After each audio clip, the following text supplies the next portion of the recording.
Have we been visited by extraterrestrial beings in the past?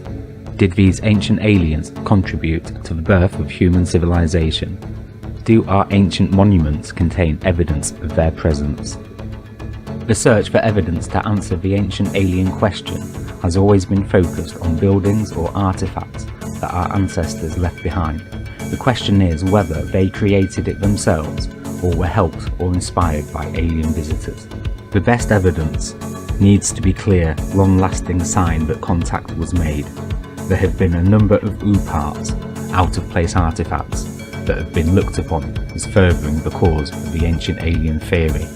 But they are not evidence of an advanced extraterrestrial civilization, only evidence that some of our ancestors or entire civilizations were, and sometimes are, far more advanced and clever than academics are willing to concede.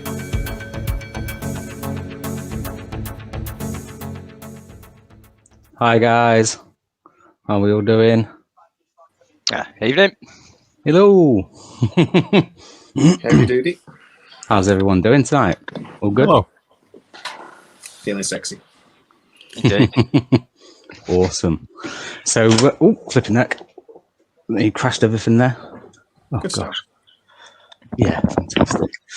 So, tonight, ancient alien question. Did our ancestors have any alien technology influence or any higher technology influence to build the megalithic structures that they built? So, first of all, I'm just going to talk quickly about Machu Picchu. The Incas founded Machu Picchu in around about 1450 and was abandoned around 1572 from the Spanish. And then it was refound by explorer Hiram Bingham in 1911. Excuse me. Many experts believe that the Incas found the area of these megalithic ruins and built their Inca structures on top and around the megalithic structures that were already there.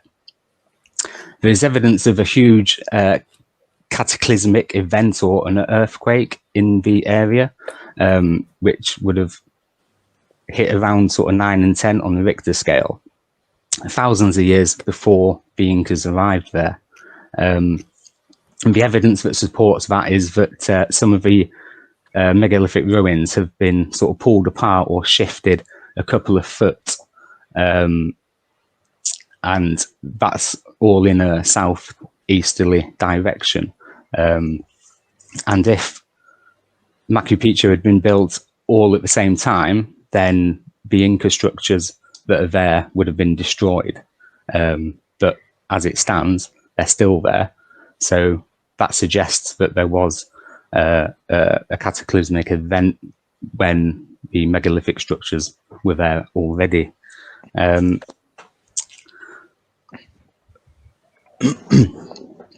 Excuse me. Mainstream scientists in academia says that it was probably constructed within 30 years, all of it, including the megalithic stone blocks, and all done by the Incas, 100% by the Incas. There's the weathering on the megalithic structures in Machu Picchu apparently far outdate the Inca ruins themselves as well. Also, there's, in these pictures that you're seeing here, there's no cement, there's no mortar, there's nothing holding them together. It's just purely an amazing technique and skill that we don't possess anymore, or we didn't possess hundreds of years ago. And also, some of the leading people within like the ancient alien question for megaliths and things like that, Philip Coppins, who wrote the Ancient Alien Question book, also a bloke called Brian Forster, who's a leading expert on Inca structures and ancient technology. So they seem to think also that they was able to somehow, whoever built these structures were able to manipulate matter, possibly in some form, to soften the stone, to be able to form it into the structures that you've been seeing in these pictures, and it's it boggles my mind, and it absolutely fascinating, the structures that are there. So the altitude of some of Machu Picchu is significant as well, isn't it? I mean, it's straight up a mountain. Like, top of a mountain sort of thing. Things Yeah, like this, that's definitely several rocks. That's not one stone with like carved on. Those are, I mean, like for that is multiple stones, definitely. Yeah, it is. Yeah. That's perfectly interlocking. Yeah, it's almost like they have the technology to liquefy the stone into preset sort of molds of the blocks that they wanted. Because that looks like concrete. It does. It does indeed, doesn't it? Yeah, Machu Picchu. Oh, sorry. So go on. I was going to say it's 2,500 meters, I think, elevation. Yeah, it is. Like single file trekking to get up there and things like that. It's absolutely mind-boggling, and it's all over the world as well. All this different architecture and things like that. All the different drill holes that you see in Egypt and Baalbek and all over Peru and all over the world. It's fascinating. It really is.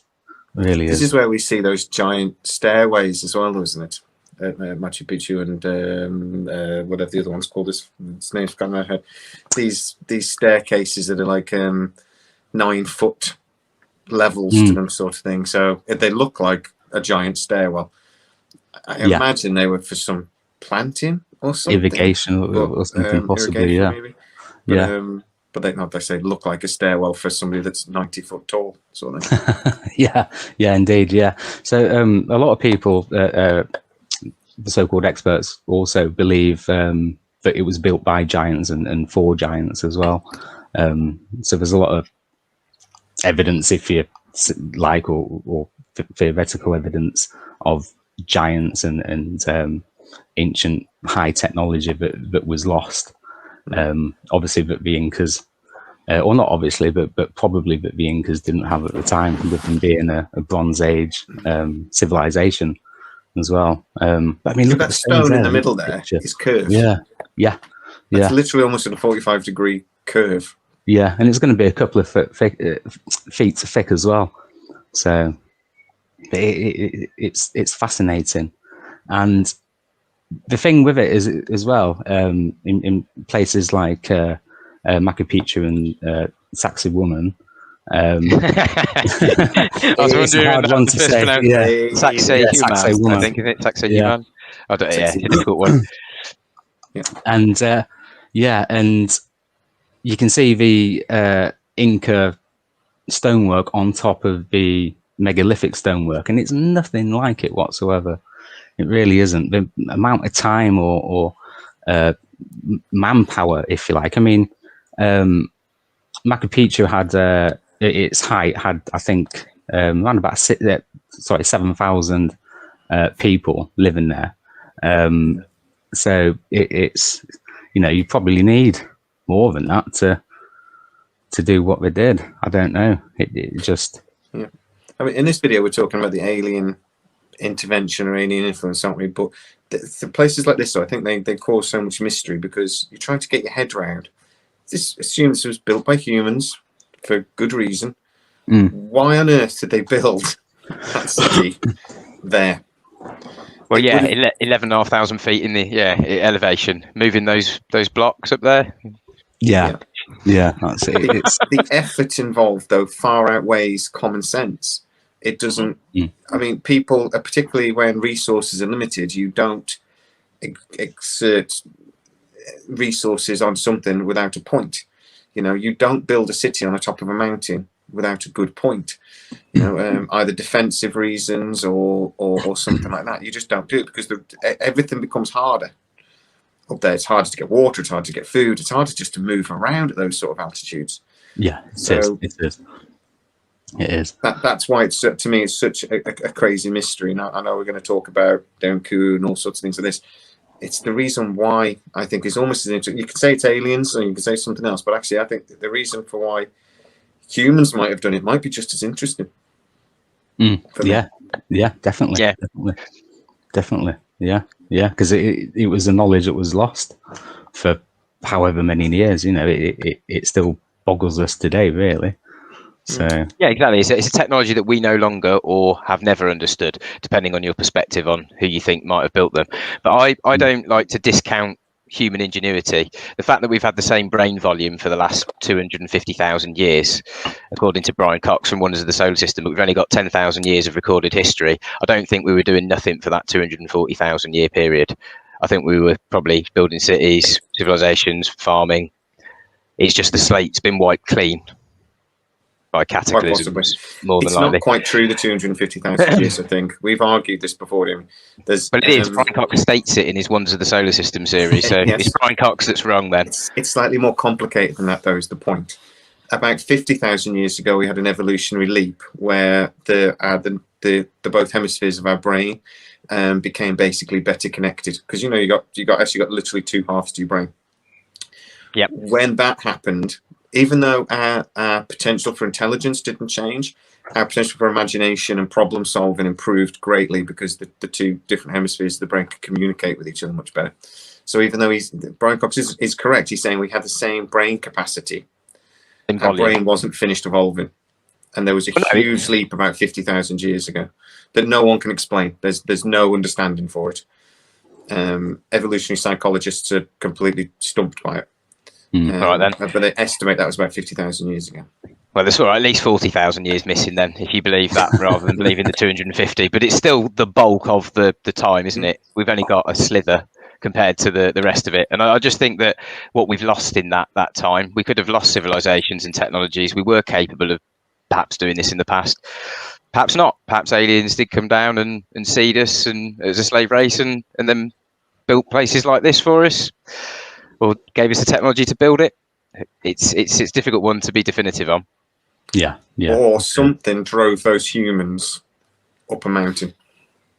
Yeah. Now, the Machu Picchu mountain, which means I think big mountain or huge mountain, there is supposed to be a carved face of a human face on one side, but I can't make that out, to be honest. It just looks like the side of a cliff, if you ask me. But no, the work that went into all of the structures and stonework is phenomenal. It just is. Really, the effort is the mystery, and also we know that we don't know what we believe. We might have lost certain elements of these cities as well. We talk about Göbekli Tepe and stuff, the size and the complexity of those structures. That's a strange one, that place. Yeah, you just have to wonder, like I say, what was the motivation? I personally don't see anything up there that humans, I believe, couldn't do. Some of those rocks are obviously enormous, but leverage and a decent knowledge of understanding the mathematics and things, you can do incredible things. And also, isn't Machu Picchu not as old as some of the other sites that we're talking about? Well, when do they think it was populated? 15. It's not very old at all, is it, Machu Picchu? 1450s, wasn't it? Yeah. So we're talking about 700 years. We were building castles and very sophisticated. Medieval times, isn't it? Yeah, medieval things. So, I mean, we weren't far off. We were turning up in Spain. Maybe it was literally the Spanish turning up that drove them up there in the first place. When would that have been? 50 years later, wouldn't it, I suppose? But yeah, it's 100 years later. But 1530 or something. Yeah, we discovered it in 1470 something in the year. So, but to me, Machu Picchu it's how do they build it? It's incredibly sophisticated. How do they build it at that altitude? And why did they build it? Is just as interesting. You know, what were they hiding from? What were they motivated to go up there for? It is very defensive by its very nature, on top of a mountain. So it is a great last stand. Yeah, huge fortress, and the way it was built from the Incas, it was so that it would only be single file soldiers like able to get through one at a time, you know, through the alleyways and gaps like that into the fortress as well. So yeah, resources are an important thing to consider as well, because we tend to build things depending on our resource ability, and they built this thing in stone for a start, which is difficult to do. They didn't go up there and build wooden fortresses and things. They built a city to last, sort of thing. That tends to be only if you've got plenty of resources. They must have had plenty of food, plenty of water. Yeah, tons of it. Yeah. Which is again seemingly unlikely for the terrain. Yeah, and I mean the river is right at the bottom of the mountain, but like looking down at it from the photos and videos that I've seen, just looks like a tiny little piece of hair, just you know, down there. So it's a long way from the water Buckets as well. and a really long rope. Yeah. But they were masters at being able to divert and move water about anyway, the Incas. So yeah. There is. Go get it. Sorry, there is a question, isn't there, though, about that the site of Machu Picchu and whether the Incas did build it there. It demonstrate sort of two levels of building, really. The older block structures, which we have no idea what the technology is, and the later structures that we probably do think the Incas did build, which are vastly inferior to the older, lower structures generally. And that's a common theme we'll discuss probably amongst most of these places we're discussing. We're talking about pyramids in particular. Yeah, very much so. What's your thoughts on that? Seems to me there's a level of intelligence that for some reason we then lose, which is weird. Yeah. But common actually. We forgot almost everything the Romans taught us for like 800 years. Yeah, very much so. We took everyone back with them, didn't they? Yeah. All the bricklayers, road builders, cement workers, or mixers, whatever you want to call it. Well, we had central heating in the UK and around the time Jesus was born, and then we didn't bother with that till like 1910 or something. So. Yeah. That was mental. Really is. Excuse me. So who wants to fly next? Don't mind. Go for it. I thought you'd have had a plan because of the banners, no? Banners.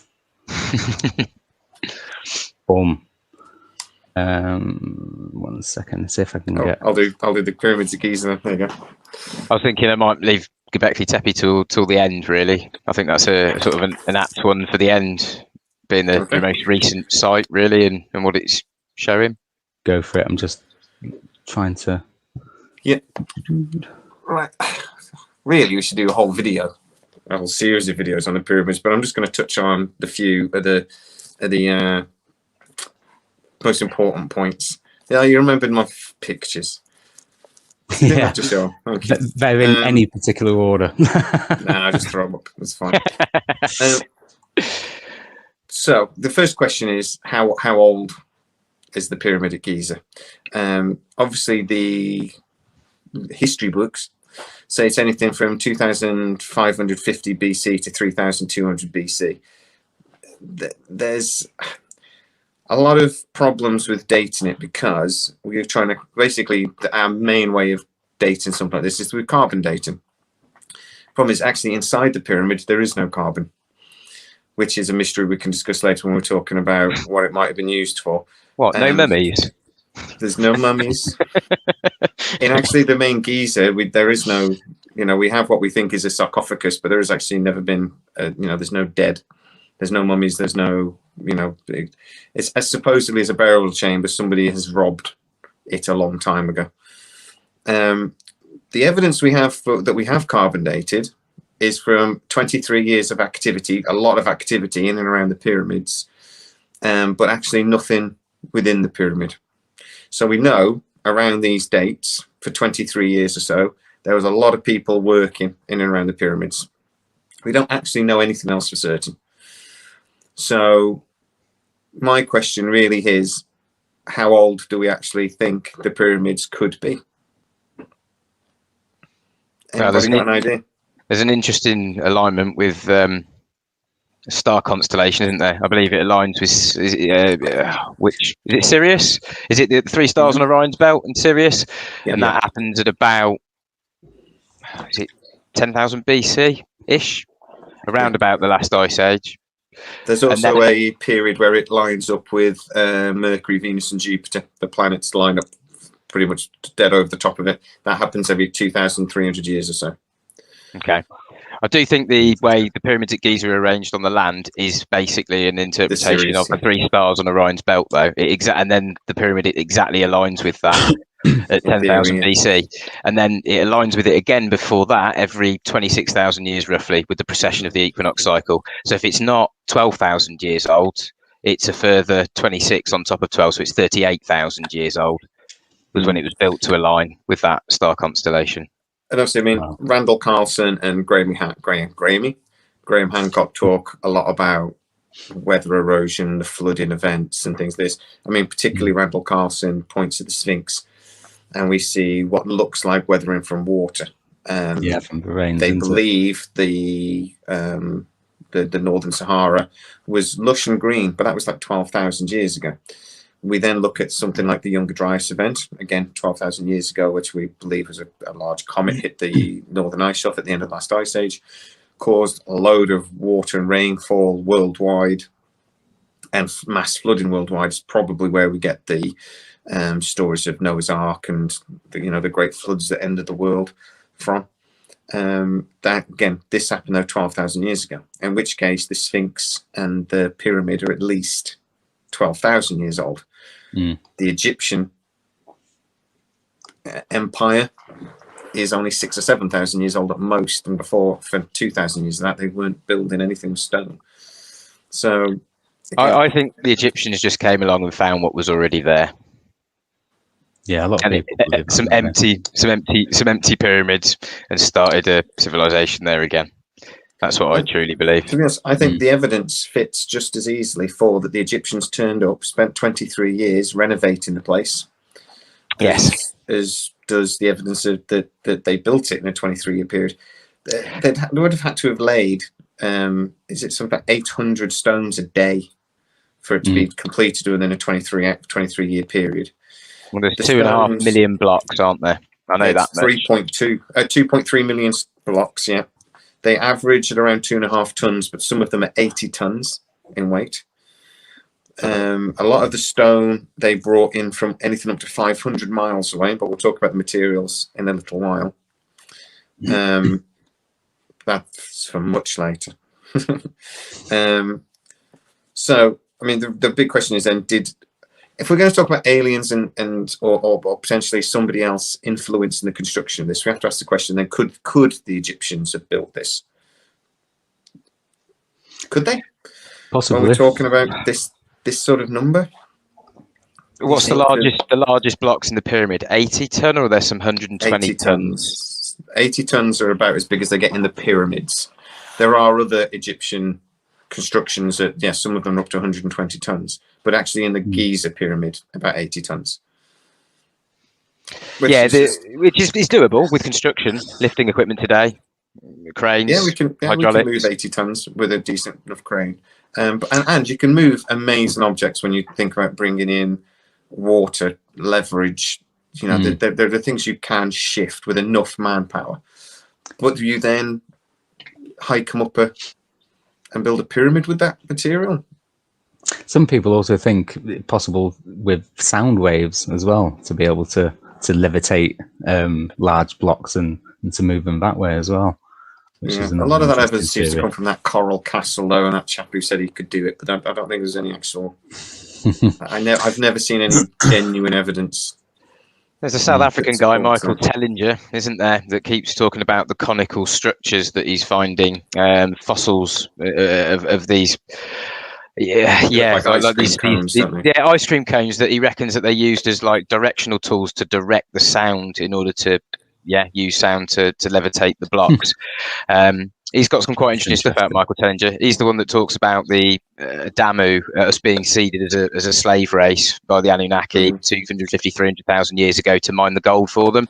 And it all started off supposedly in South Africa. There's like a Stonehenge equivalent, isn't there? Adam's calendar in South Africa. So I'm quite intrigued by his work. He talks about those rock formations as well, doesn't he? A lot that the archaeologists say are cattle herding, like they're like fences basically, but they're made out of stone, and there's thousands of them all the way across South Africa. But there's no gate. They're big circles and semicircles and close to each other. They said, well, how do you get the cows in? What do they do? Just jump over the wall? It's like 8 foot tall. Yeah, they're not cattle pens, are they? Yeah, maybe they weren't cattle pens. There's just something that litters the landscape that we don't know or have any idea what its purpose is. But again, you don't build that kind of amount of those structures without a purpose. Same as the pyramids. They were built with a function. I just don't think they built without something in mind. Yeah, well, there's a great deal of evidence for the pyramids this way, that these were built upon, rebuilt. The Sphinx, we know, has been modified and changed and rebuilt several times. It's been repaired since it was rediscovered in the 40s. We know that the Great Pyramid of Pisa, the underground section, the underground chambers, are probably much older than the rest of the thing. The pyramid was probably built on an ancient, some sort of burial ground or something, or some sort of mound. And like I said, when you're talking about the materials it was built with, you got rough limestone, which is high in silica, white limestone, which is very low in silica, and an excellent well, it was polished, and they think it would have shone like a diamond. It had a gold cap. They think there's large sections of granite, which is the largest stone known to man. Even though limestone's relatively easy to work with, granite isn't. And there's large sections of granite in there. And there's other materials as well. This seems to have been built with a purpose. Why did they build it with several different materials if it was just a burial ground for Khufu? Why is it so complicated? Because it wasn't a burial ground. It wasn't a tomb. It wasn't. No, it wasn't. No, it had a function. It relates to piezoelectricity, quartz, flowing water, moving air. Somehow it was used to. I do think the electricity production or some kind of way of producing electricity seems to me the most likely that we just don't understand. Yeah.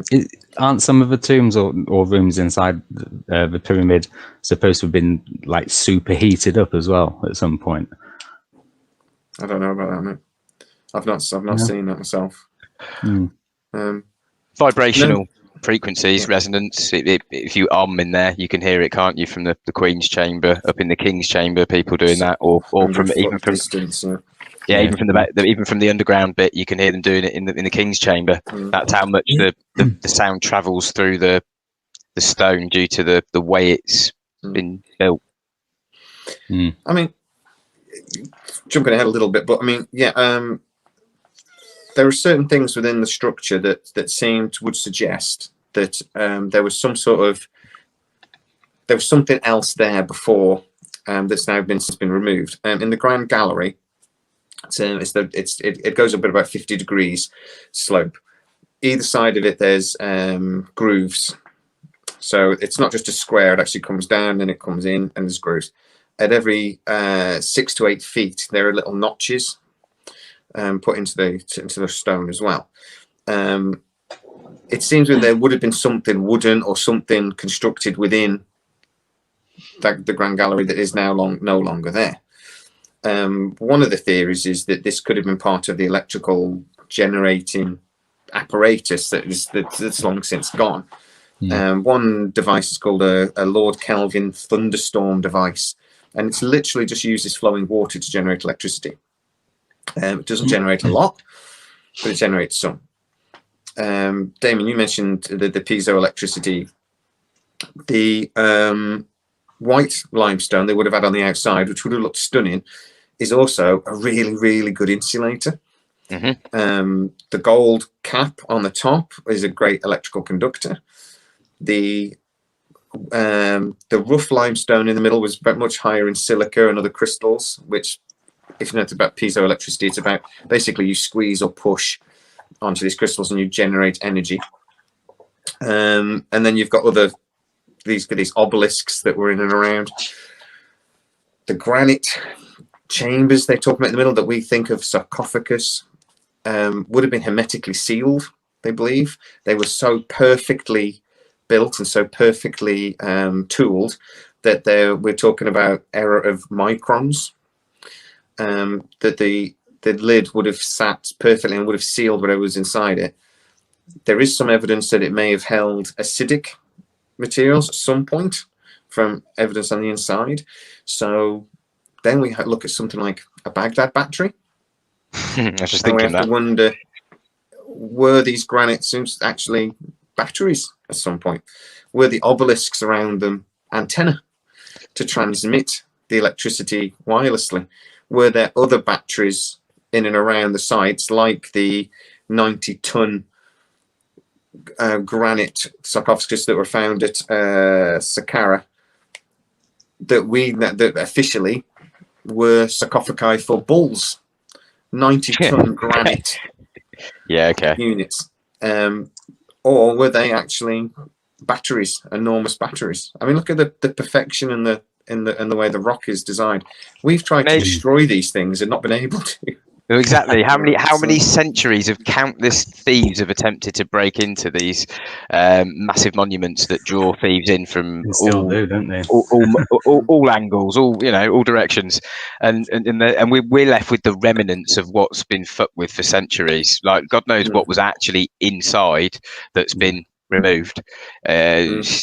Yeah, but I was just thinking as well, you're saying the conductor at the top, maybe it's a way of harnessing the energy from lightning and transferring it through the pyramid into the sarcophaguses to store the energy as like batteries for later use. Very possibly. Yeah. And the pyramids get struck by lightning a lot. But they are the tallest thing for, they're actually the tallest object built by mankind for like 3,000 years at least, depending on when you believe they were built, which is another consideration. If you remember, we built this pyramid, or humanity built this pyramid. We didn't do it personally. We then did nothing like it, even close, for at least 3,000 years. Yeah, that's a phenomenal achievement to then forget. Yeah, it is to sort of waste. That's the one at Saqqara. So I'm not sure I'm saying that right. Saqqara, sorry. Yeah, Saqqara. Yeah. I mean, look at the size of it to put a bull in. Isn't it? But these were farming people. I was talking earlier about resources. They had resources. The Sahara Desert didn't start encroaching on the Egyptian Empire until about 5000 BC. Before then, it was a lush green area. They had, beautiful. One of the things I wanted to mention was the construction techniques that were used again. And the tubes that come out from there's two that come out of the king's chamber and two come out of the queen's chamber. These shafts, they're built perfectly into the rock. There's 3-4 rocks that come together, and then this thing is like drilled through, like it's done with a laser or something. It's phenomenally complicated thing to do. We don't really know why they did it. Initially, they thought they was pointing at the stars, and then actually, when somebody put a laser through it, they realized actually there's a slight kink to it, so you can't see through it anyway. The two that come out of the Queen's chamber only go so far, and then they're blocked by these white limestone doors that had copper handles on them, which I'll come back to in a bit when I talk about the Zahir Hawassa. Again, we don't know why those are there, but then this inhospitable place to get to is where we then see some copper, where we don't see that in the rest of the construction. Was there more before? Was there stuff that was stripped out? Was this potentially a construction that was discovered by the Egyptians and gutted and reused? Something? Because that's one thing humanity is really good at, is when we find something interesting, we'll use it if we can. Yeah. Why not? Yeah. So in that case, we start thinking about it. Could the Egyptians have built the pyramids? I don't think they did. No, I think it's very unlikely. I think they used them. I think they probably worshipped them. You come across something like that as an ancient man that you've only ever seen a mud hut before, and you come and you find that thing. Yeah. Right. If we had had an asteroid impact today and it wiped out pretty much all of civilization, most of life, and the human species was annihilated, within 10,000 years, everything that we've done would be gone. The only things that would be left would be some of these ancient megalithic monuments, like the pyramids of Giza. They would outlast anything we've done in any city. Yeah. And I think that was the point of the construction, wasn't it? If you were talking about some sort of could aliens have built this thing, well, you'd have to say, well, why would they? It would be far below their technological ability to build a massive stone pyramid. Why would they bother? The one reason they might bother is because they wanted it to last. You know, if you wanted something to last 20,000 years, you don't build it out of steel, because steel rusts and breaks, and glass breaks. And if you want to build something to last a long time, build it out of stone.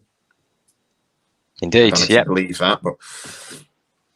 And some of these stone structures as well, are particularly the pictures you were showing before at Sacsayhuaman and well, actually, it wasn't pictures at Sacsayhuaman yet. It was Machu Picchu, but the interlocking blocks that they've got, the way that they're uneven and irregular blocks actually stops them from being destroyed, doesn't it, in earthquakes as easily as a lot of our modern construction, which just doesn't do very well. No, that's it. Yeah, they are deemed earthquake proof, aren't they, by some people? Well, one of the things about the pyramids, still here.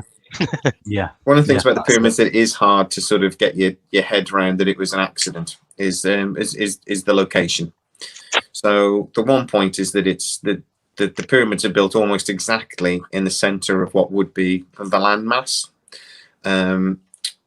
So when we did when the British decided we were going to do the maps, and we decided where the Greenwich Meridian was, we decided to put the Greenwich Meridian through, like I say, through Britain, because we're massive eagleomaniacs and we decided to be the centre of the earth.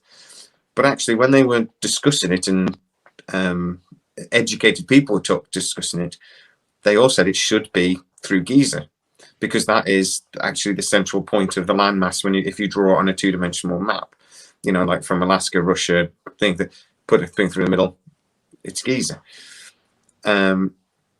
You've also then got, I mean, there's no way the Egyptians knew that when they constructed it. No chance. They wouldn't have even known, the known world would have been about 50 miles wide. It's like exaggerating, but you know what I mean.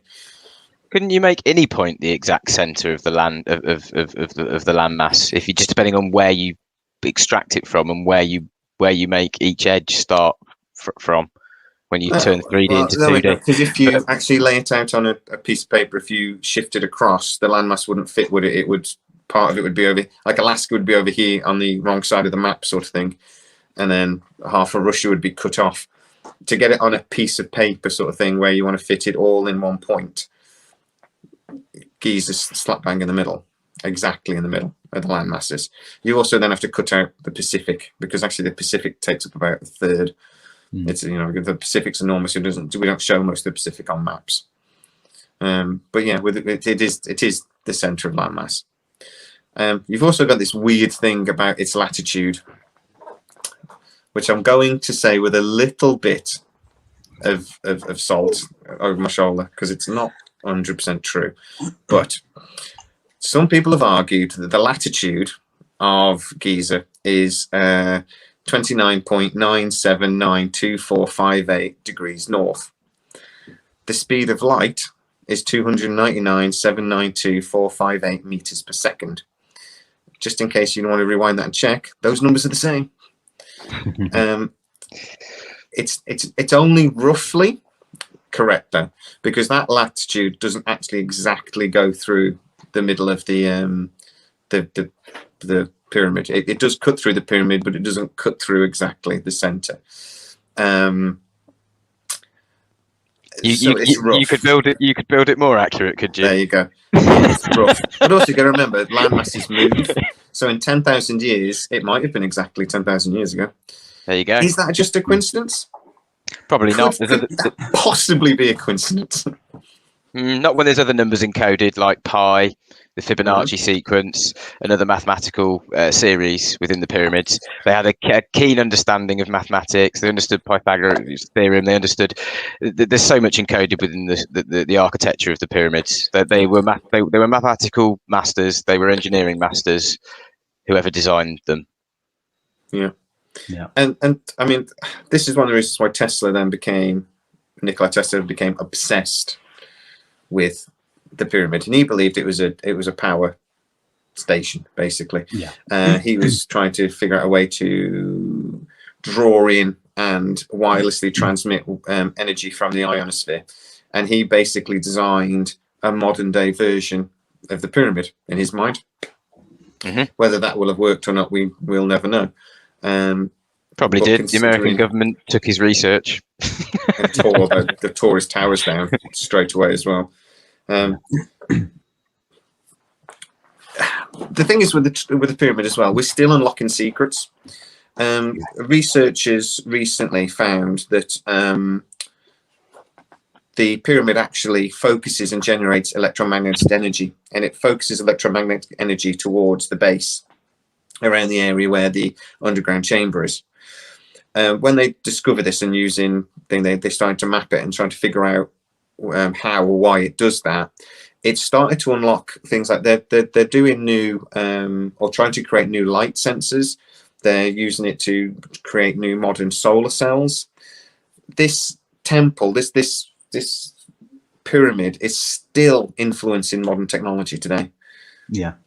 There was a water chamber, wasn't there, found? There are water chambers that flow underneath. The Nile would have been much closer to it a couple of thousand years ago. Yeah. And it did have water flowing, and that's part of the piezoelectric system. It requires running water to flow underneath. And there are several chambers which would have flowed water. There's a lot of theories that water possibly flowed through the pyramid itself. One theory is that it was actually basically a massive pumping station to pump water. Which actually I quite like that theory, but there are loads of theories about what this machine could have been. But one of the important things is we're still missing big parts of it, because we know there's at least 2 chambers that we've never uncovered, and they're going to, in some point in the next year or two, they're going to try to break into one of these chambers. But unfortunately, to get into the one very large chamber that they believe is just above the king's chamber is going to require digging, basically, and they're a little bit hesitant to actually start drilling holes, even though they've used dynamite previously to go in and look at these things.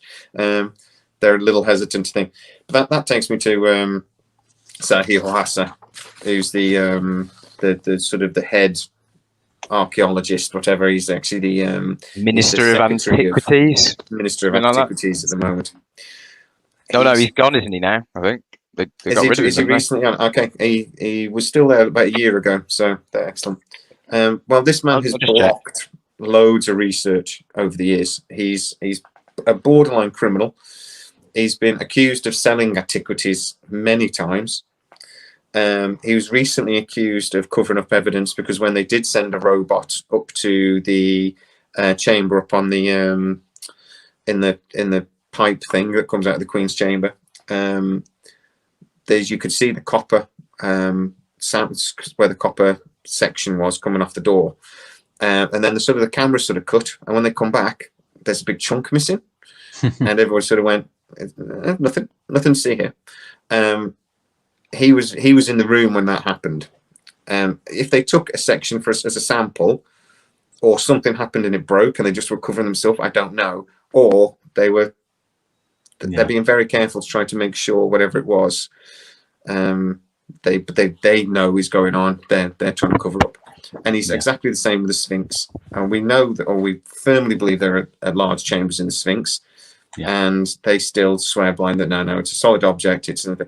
And they will not allow researchers to do testing on that. Yeah, there's a British group a few years ago, wasn't there, that did some sort of, I think it was the ground penetrating radar. Yeah, found it was definitely. There's a chamber between the arms of the Sphinx, isn't there? They believe. That's it. But nobody's allowed to go and look because they won't let them. No, or they get allowed eventually, but it's slowed down and blocked and anything. So yeah. Personally, I don't believe there's any alien influence. I think humans are more than capable of building the pyramid. I don't believe these things that they say. I think that humanity can do almost anything when there's enough of us with a common goal. But I don't believe for a second it was built as I believe anything like this, a project of this size, would have been built for a reason. And I think generating electricity would have been a very good reason. Even if it was only enough electricity to basically light up 3 or 4 light bulbs, that would have been considered magic 5,000 years ago. I do think that would have been a project that they would have done. And we know from things like the Baghdad battery, there was a knowledge of electricity. You can light up an LED from a lemon. So I purely believe that this is physically possible. But I also believe that it's probably much, much older and not built by the Egyptians. And we also now know from satellite imagery that through northern Africa, hidden under the sand, there are probably hundreds of pyramids and cities that have been lost to the Sahara. There was possibly a vast empire built in North Africa that was lost after the last ice age. Maybe one of the cities was called Atlantis. That was part of that empire. According to the geologists, they reckon that it goes through 20,000 year cycles of desert to lush. So they reckon that there was the Nile used to flow west as well as south. There used to be another big river, part of the Nile, that flowed that way across, and it used to be lush all the way across to the Congo and whole area, in these 20,000 year cycles. So it will go back lush again. Well, that's supposedly without human intervention. We're already starting to reclaim areas of the Sahara, though. We've created pumping stations where we're filtering out the water from the Med and filtering out the salt and pumping that and creating farmland in North Africa.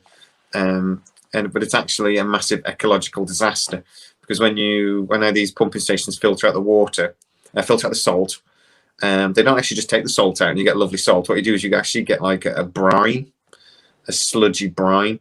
And what they've been doing is dumping that straight back in the Med. So we need a new way of doing it. But that's the future. Is corporations, the ocean, not caring about the environment. That's a new one. Yeah, who knew? What do you guys think then? Any alien involvement, or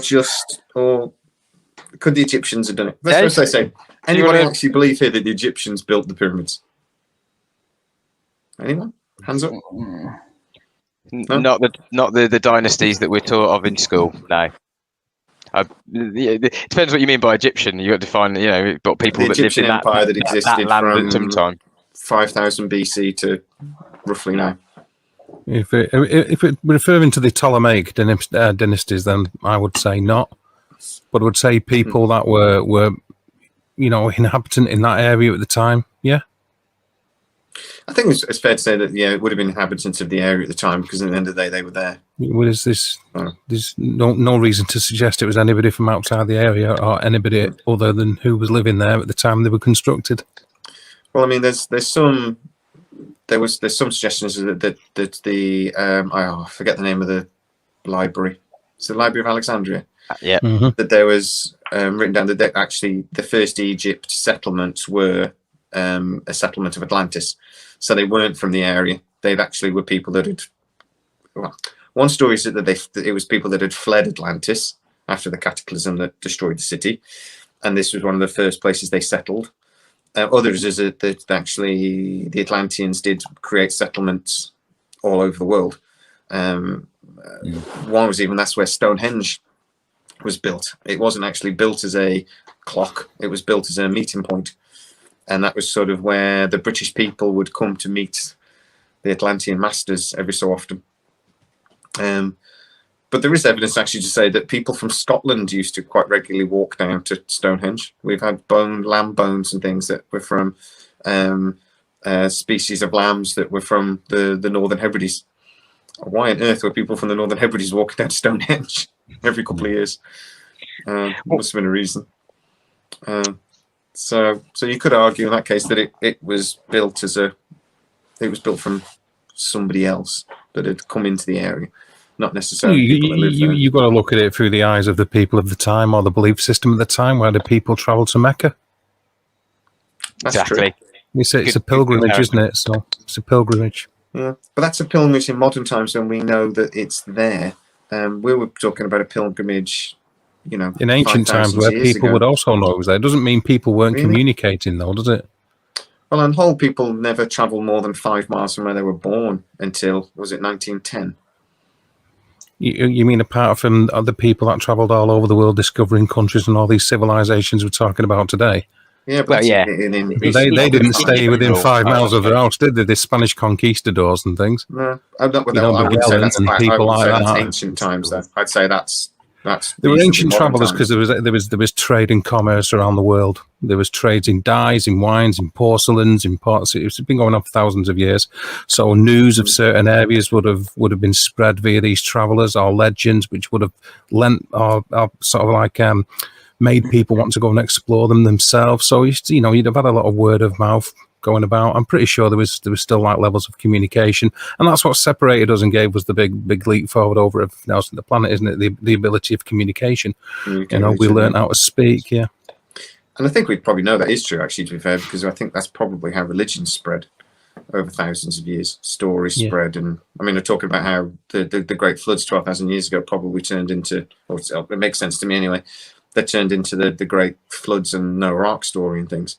That story was probably knocking around for 10,000 years before the Christians took it. Well, the thing about the Stonehenge as well is the blue stones are important. The big part of them coming from Wales is it wasn't just a sign of fertility. It was a sign of, for crops as well, not just for marriage. And ancient Druids would keep small polished blue stones in the pocket. So it wouldn't be unreasonable for any kind of a pilgrimage to Stonehenge from anywhere within Britain, because of the importance of it. Because the inner horseshoe is like pretty much composed of dolerites. And these are from like Carney Mine, is it called, in the Preseli Hills in Wales? So a lot of as a next, and it's why like, did they do it? Why did the Preseli Hills are sort of like represented within Stonehenge. Stonehenge is almost like a mini representation of the Preseli Mountains in so why not just Wales build as well. Stonehenge in the Preseli Mountains? Why build why not? 500 miles away? I mean, why not build the pyramids in space if the aliens made them? That's why we're here, isn't it? Yeah, well, they could have built them on the moon, which is an episode we did a couple of weeks ago. We'll cover that again at another point. Nice place to be. If it was a pilgrimage place, though, I would have thought that Stonehenge would have been built in the West Midlands or something. It would have been built in the middle of the country if it was planned that way. There must have been another reason why it was built on the plains of Salisbury. If it was. Oh, undoubtedly. I mean, if it was planned by aliens or anybody else, you'd build there's plenty of stone circles throughout the UK and indeed all over Europe, isn't there? And Cairns, it's not like it's the only one. It's just the most notable one. Yeah, absolutely. I mean, they're using like anything up to 50-ton sarsen stones. The big stones that people talk about, the 50-ton sarsens are from near Avebury. Like I said, the blue stones are from Wales. So the way the stones just to construct Stonehenge are from pretty much all over the UK. The slaughter stone is from like Milford Haven or somewhere like that. It was massively significant, and I don't think it was lost on them how significant the location, because even in 2005 found a cremation mound where they found partially burnt remains of some people. Also, some of the bones survived the fire, where they found artifacts like pottery, stone knives, arrowheads, and a little piece of limestone that was carved into like a statue. Like I said, some pottery bowls, crystals. So it's like the ancient Britons were well aware of the potency or the energy contained within crystals and stones. Was it to do with that? I don't know. Seems the Egyptians did as well, to be fair, from where they constructed the pyramids, or possibly. And I suppose it is. I suppose you're right in saying that, even though I did say on average people never travel more than 5 miles from where they were born. I actually think it was 20 miles from where they were born. I know what you're saying. On average, people don't. Obviously, there are people that do. There's always going to be people, though, that look to the next hill and go, "Wonder what's over there." And we still have those people today, and we would have had those people. And like I said, there would have been people who thought that was their job, because, like you said, trade has always been important. And you can't grow everything everywhere, so the trade would have always been important. There is a lot of evidence to support that. Many of the builders of the megaliths that have sort of like been listed for discussion tonight have been only too aware of the not just the constructive qualities of the of things they're using, but also spiritual connotations attached to them, or that they've allocated to them. Indeed, why so many of them are made from different types of stone. You're not just granite and limestone. You've got adonite, dolomite. Different kinds of sandstones and limestones, because they're only too well aware of the spiritual and, like I say, not just the constructional properties of it. I've done a fair bit of looking into the construction methods of some of these things, which we might go into a little bit later, and the fact that many of them were widely known across the world. It isn't like they're just isolated to like Machu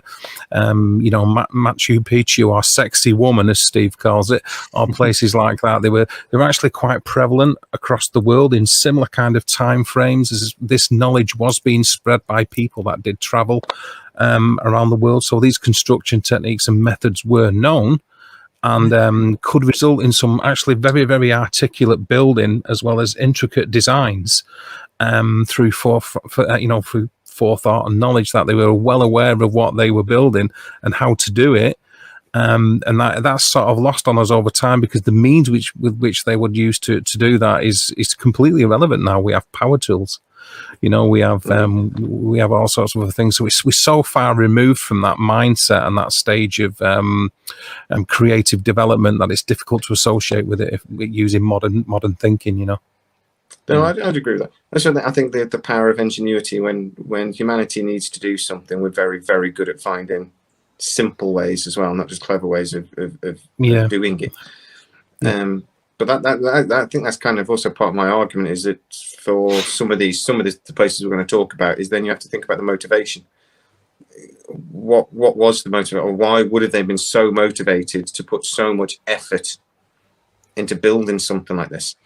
As they say on Red Dwarf, massive rips, rimmer, massive whips. Is that what it was down to? One person in charge that thinks it's a good idea, basically. Yeah, I agree with you. It is mind-boggling to understand the incentive towards wanting to do it. They are amazing beyond a shadow of a doubt. Yeah. Well, you only have to. That's why it just has to have a function, doesn't it? There has to be some kind of function to it. You don't build something with 2.5 million blocks weighing 40 to 80 tons for fun. Do you know what I find? Sorry, Damian. You know what I find interesting? The Victorian follies. I was just going to say that. The follies, absolutely no purpose whatsoever other than to look good and show importance.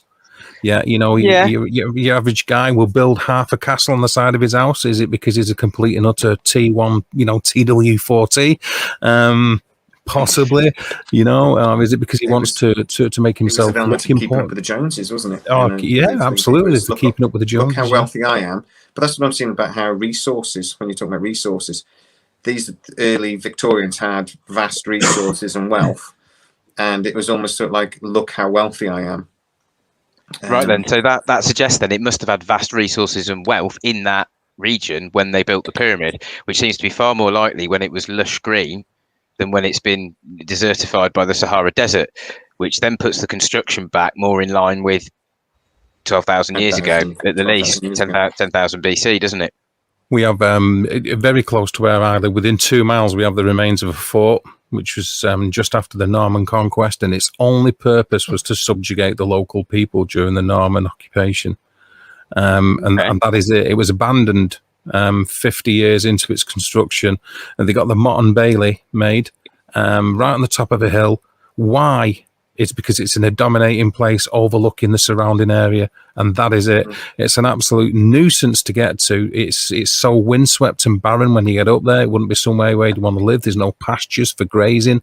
But the common people would be made to travel to miles and miles and miles to get this stuff and take it to the lords of the manor. That's what was going on. It's exactly that, status symbol. It's stuck on the top of a hill as a look at me, look at me, look at me. Well, you are now all under Norman occupation, because there is a lot of that. It's a show of power. I mean, even now we're doing shows of power You know, that still goes on to this day. And what better way? I'm not suggesting that this is the reasoning for all of them, but I'm fairly sure that the importance of, you know, it's a powerful civilization, or we'll show our neighbours, or this king or pharaoh or whatever is more powerful than them. Yeah, and it also bearing in mind that pharaohs weren't looked at as being kings, or they were looked at as being gods. They were viewed as gods. They were gods on earth. They were far removed from a king or anything. They were far more important. They were a god. They were a living god on earth. Yeah. So trying to deify themselves through there because they were actually good terminology to deify themselves. Mm. Mm-hmm. I was wondering. I do believe in that. They, you know, my favorite TV show ever, Stargate SG-1, and these, you know, they were all gods, and it's because they're actually aliens that knew more about us, and we mistook them for gods. That's a theory that for me has logic. I don't necessarily think it's true, but you know, there is a logic to that. I understand that. Yeah. Anybody with more advanced technology. Don't know. Go back and view some of the ancient scriptures and their supposed visitations of God, and then replace God with the word extraterrestrial, and they seem a lot more logical. Yeah. However, this argument on Mount Sinai, 10 commandments descended in from the heavens and smoke, and then gave him 10 rules to how to live, how to be civilized. That doesn't sound like an alien race coming down and giving you their instructions on how to be better. You could argue that most gods, if not all gods, are extraterrestrial just by default, because they're not actually inhabitant sentient beings that walk the planet per se. So you know, they're all omnipotent, all-encompassing, all over the universe, everywhere at any one time, ever, depending upon which religion or which cult. So technically speaking, you know, even gods are extraterrestrial by the very nature and description, and the fact that they're deities. I had a discussion with somebody recently that said the orbs and things that are seen aren't UFOs, they're demons, and UFOs are demons. So seriously, what's more logical?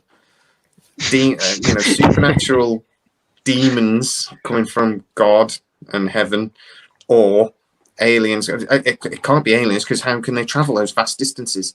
Because seriously, you're saying that it's more logical that they're demons. It's more logical that it's nonsense and it's not a thing, and we're looking at weather balloons than it is logical that they're demons. I mean, but I agree with you there. Brain into motion, please. It's definitely worth noting that you know, demonology really walks hand in hand with theology. Without religious belief systems, you don't have demons. There's sort of an iconography and deitism that's coming is in a direct opposition to certain theological beliefs. They're you know, without wanting to be too over dramatic, that's why you have this antichrist kind of thing. Most demons, depending upon the religion, will have the culture is based upon religion of demons. Without religion, you don't have demons.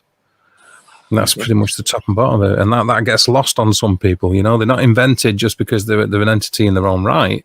They are the bad guys that walk side by side with organized religious belief systems, depending upon which one you want to follow. Word thrown about very much. Absolutely, yeah. I mean, demon is a word that represents, it's an all-encompassing umbrella term for a bad guy or bad energy or bad god or whatever. Yeah. Talking about like imposing power on a people as well.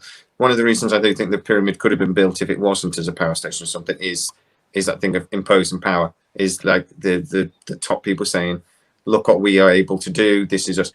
We you know, there are films about how we had wars with the Scottish. There aren't any films about how we had wars with the Welsh, because we didn't.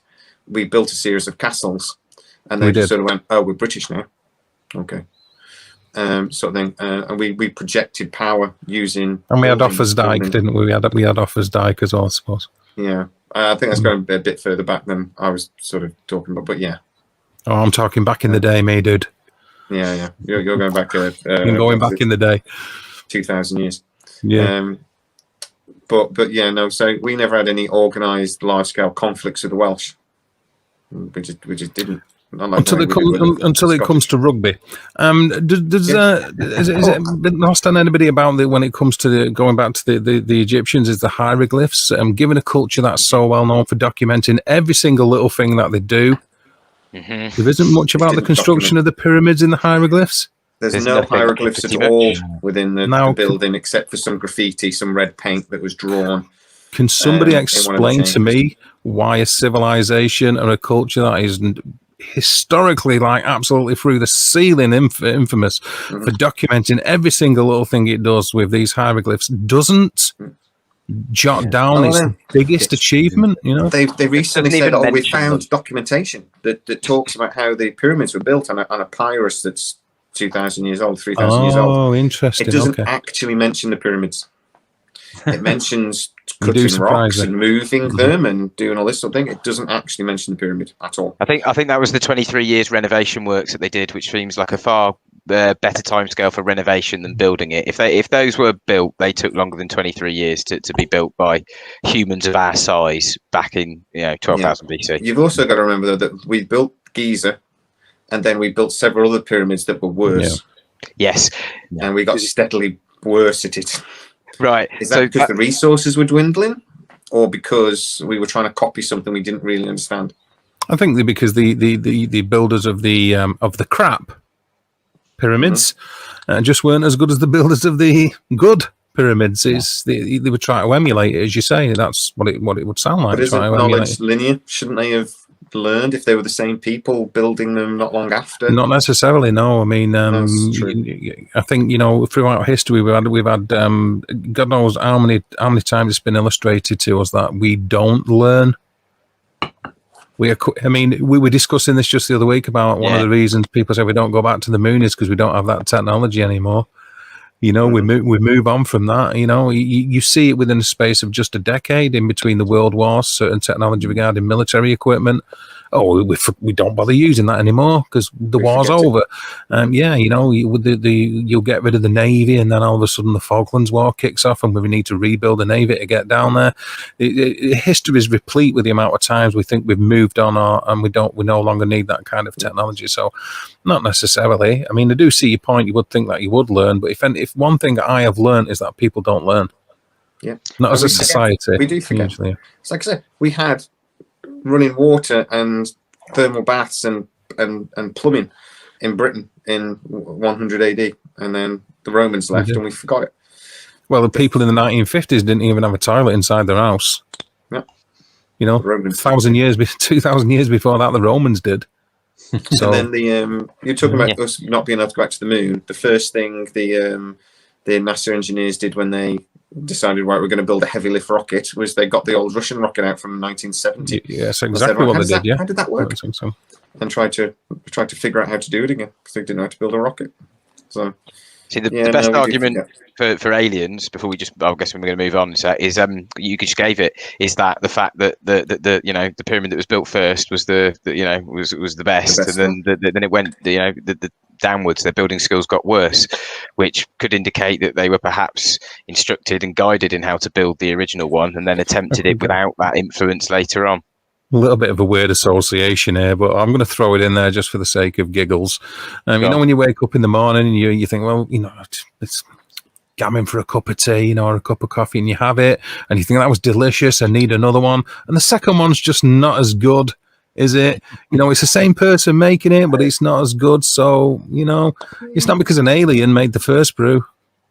It doesn't quite equate to like how when I do a piece of work in the morning, when I do a piece of work on Friday afternoon, I'm like, that's not as good as what I did Monday. I don't know, but if your construction skills go like this, and then suddenly they go whoomp, and then they go. Well, hang on a minute, right? Okay, then what about going in on a Monday? I mean, not one of you guys have worked on a building site, I take it. Yeah, I've done it in the past. Yeah, you have, right? So not for a long time. So with that being the case, are you telling me that the amount of energy you put into it at the beginning of the week was exactly the same as the amount of energy you put into it on a Friday? Of course not. Does that equate to generations of people? Absolutely. This generation is lazy. It's the weekends, and you've got a couple of days rest before when it's new. You just got to look at you've just got to look at we were talking about, again, I don't want to use like the moon landings too much, but interest in it dwindles. You know, and interest in other things dwindles, and public support for it dwindles, and then it's like, you know, we'll do so, you know, we'll do so much, we'll do this, we'll do that. The one of the leading Russian scientists that was leading the Russian venture into space passed away, and the guy who they moved it on to wasn't as good, and you don't know if that's the same kind of thing that's gone on. They just lost heart, or the original builders that were the at the forefront of that kind of, you know, they were the inspiration for that kind of building, were just no longer around anymore. They'd passed away. Some of it had been passed on to understudies, maybe, and maybe the understudies just weren't as good, you know. I think that's what I mean by motivations, and motivations change, and we need to try to understand the motivation. If we understood the motivation, we'd understand why they built a city 12,000 feet up the top of a mountain. You see some of these, you know, you've seen those monasteries that are like perched on the top of like very narrow mountains, sort of thing. Yeah, they have them now, don't they? I mean, they've got them in Tibet. Why? Yeah, exactly.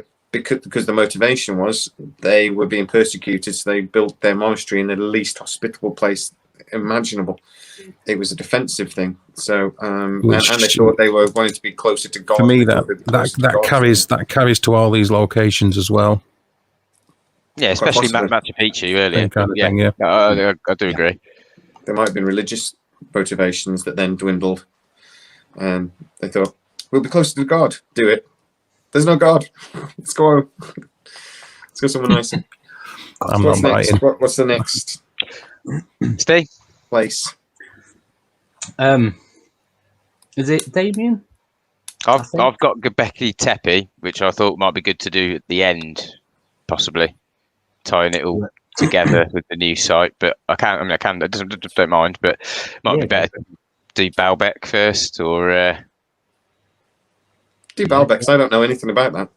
Good, neither do I. I didn't do it. I've done Puma Punku. So who's got Baalbek then, Steve? Is that you? It was supposed to be Dave, but it's alright. It's all good. That was supposed to be me, was it? I got two. What's this we're looking at? Hold up.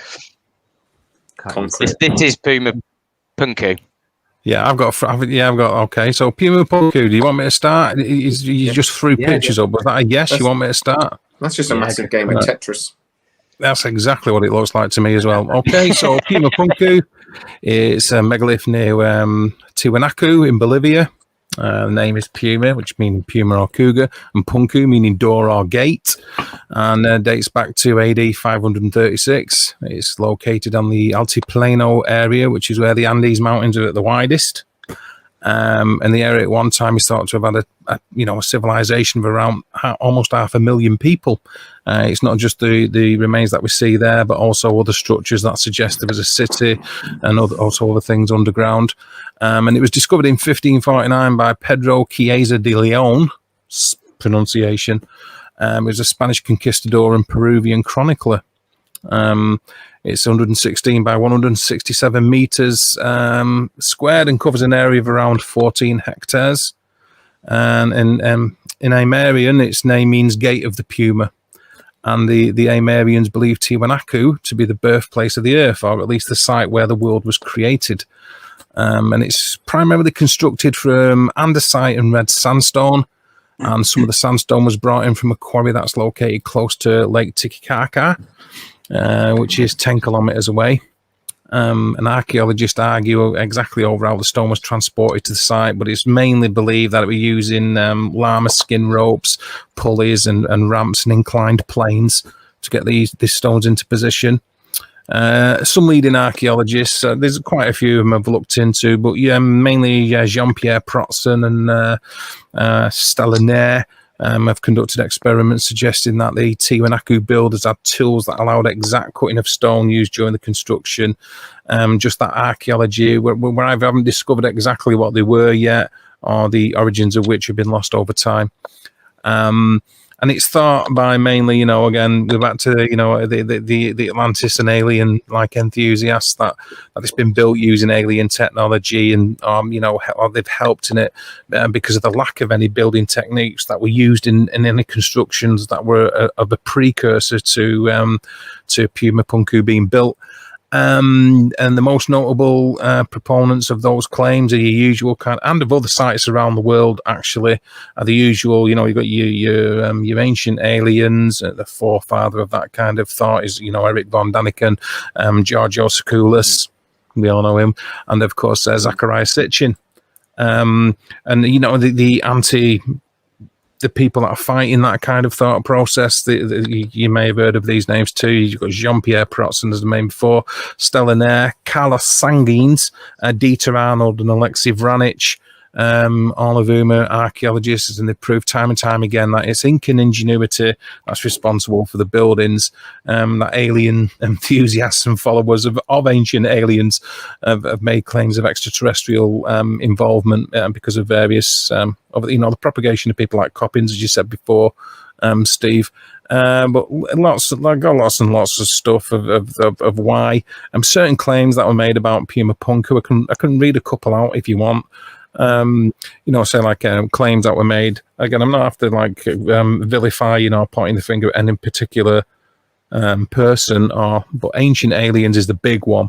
An ancient alien saying that Puma Punku is the only site on planet Earth that was built directly by extraterrestrials, which is a bit of an outlandish claim to make, but it's one that they did make.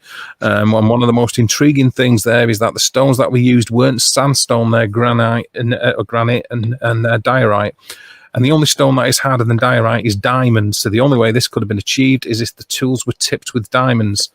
And that's completely wrong, because the stones aren't granite or diorite at Puma Punku. The red sandstone and andesite.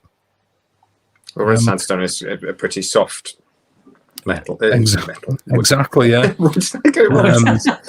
Stone. It's pretty soft stone, yes. Yeah. Some of those rocks we're looking at look like they were vacuum formed. They look like they were made from concrete if you just look at the photo. Yes, the H absolutely. Now, yeah, he said what he says. Another one of the claims is one of these platforms is 800 tons, and I think even Eric von Daniken alluded to the fact that there were stones there. The stone platforms, some of them were nearly like 1,000 tons, and which is massively incorrect as well, because apparently the heaviest block at Puma Punku is 130 tons. And most of the stones are much smaller than that. So they're off by anything from like 670 tons to, like nearly 870 tons.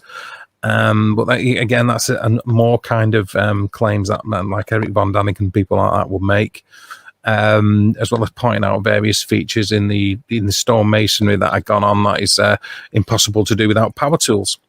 Especially the drill holes. Now they did have drilling techniques and stone splitting techniques in them days. I don't want to go too much into that just yet, but you're saying like each of these small drill holes are basically evenly spaced along rooted grooves, and to me it's clear that power tools have been used on this unusual block of stone. This surface is as smooth as a tabletop, like in your kitchen. There is no wave to it. This was machined. Well, again, that's wrong, because the sandstone and andesite stones, as Jamie was like referring to earlier, the malleability or how soft they actually are really easily worked with the most basic stone working tools. And just any idea that it needed to be a diamond tip tool is completely ridiculous, because the red sandstone's like relatively soft and really easy to work with. And even though the andesite is supposed to be pretty hard, it says it cools down pretty easy and can be flaked off using stones that are very soft and chipped to a very, very level surface, using and chipped away at using stones that are really relatively soft. Is it called the Mohs scale of stone density?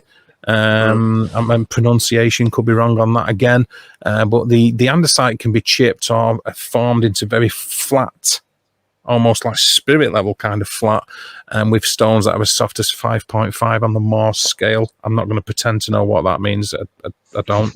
But obviously it's a scale for measuring how hard you are. Mm-hmm. And such pounding stones, they were found all over the andesite quarries in the area. These stones to do this job, the archaeologists have found them. They're all over the place as evidence. And apparently sand as well is, and again, referring to especially what went on in construction techniques in Egypt, has extremely hard particles, and if it's placed between a flat surface and a rock, can polish even the hardest stones known to man. It can be used as a poly. We know this when it comes to emery cloths and sanding techniques that we have even in the present day. There's so many. Here we go. The extraterrestrials arrive and the spaceship stands in orbit, and only a small spaceship. Blah blah blah blah. Going on about we've had all that kind of thing. Is one of the amazing things here at Puma Punku is the precision of the blocks. You can see that with the blocks of granite that it's really been cut at very accurate 90-degree angles. Okay, well, there's 3 points what I like go against that. I'll quickly do that before I pass it on to somebody else because I don't want to be waffling for too long. Is the first one being to make flat surfaces with the right angles, you don't need alien technology, obviously. You only need a square or the equivalent of a square. And it would have been built thousands of years after the Egyptians. It's been dated to like AD 536, like I said. And they had all kinds of squares and plumbs and spirit levels, and they were using them and even really basic stone making tools. And it's not perfect right angles. Going off the notes I've jotted down, you can see it because I've watched a video that Ancient Aliens did on Puma Punku. And when they even go around with these carpentry squares, and you can see that they're not perfect right angles, and but this is claims that they make him. They're not even square at all. And also they make claims like all the H blocks are the same dimensions, and which suggests that they're made by a giant machine. But they're not. They're not all the same dimension. They're completely different sizes, and some of them are off kilter. It's not remotely true, and I suppose the third one would be that the dimensions of the H blocks are not all the same, but they're close. They are close, but they're not all exact, and it's probably because they're all made using the same plans. Now, coming to the plans, because we alluded to the Egyptians and not keeping a record of the construction of the pyramids and so on. It claims that mainstream archaeologists say that Puma Punku was built by Amara Indians. And we'd all have to agree that in order to build something like Puma Punku, that remember, of course, that not just the ruins, but there was a city there, you need writing, you need planning, and you also need an idea of where which piece goes and how it all fits together, which obviously makes sense. And there's one thing that mainstream archaeologists sort of agree upon, and that's that the Amerans didn't have any writing. So how is it possible that they built all that without a plan? Now, again, that's very wrong because the builders of Puma Punku, they didn't have an alphabet as such. Excuse me, but they did have what they call common iconography and artwork that was relevant to their culture, and many other cultures did. While they might have had calligraphic writing and phonemes that we understand in the modern era, they did have common iconography and artwork, and that was called Yaya Mama. Yeah, Yaya Mama. And all the icons on the site are Yaya Mama, and they're not secret alien codes. But again, indications of the culture and the time that it was built in matches with the evidence that they found at the site. So they used pictures instead of an alphabet to dictate what they were doing for the building plans, a bit like blueprints, like architects would use blueprints now. To say that by not having an alphabet, you don't have any plans, is just completely ludicrous.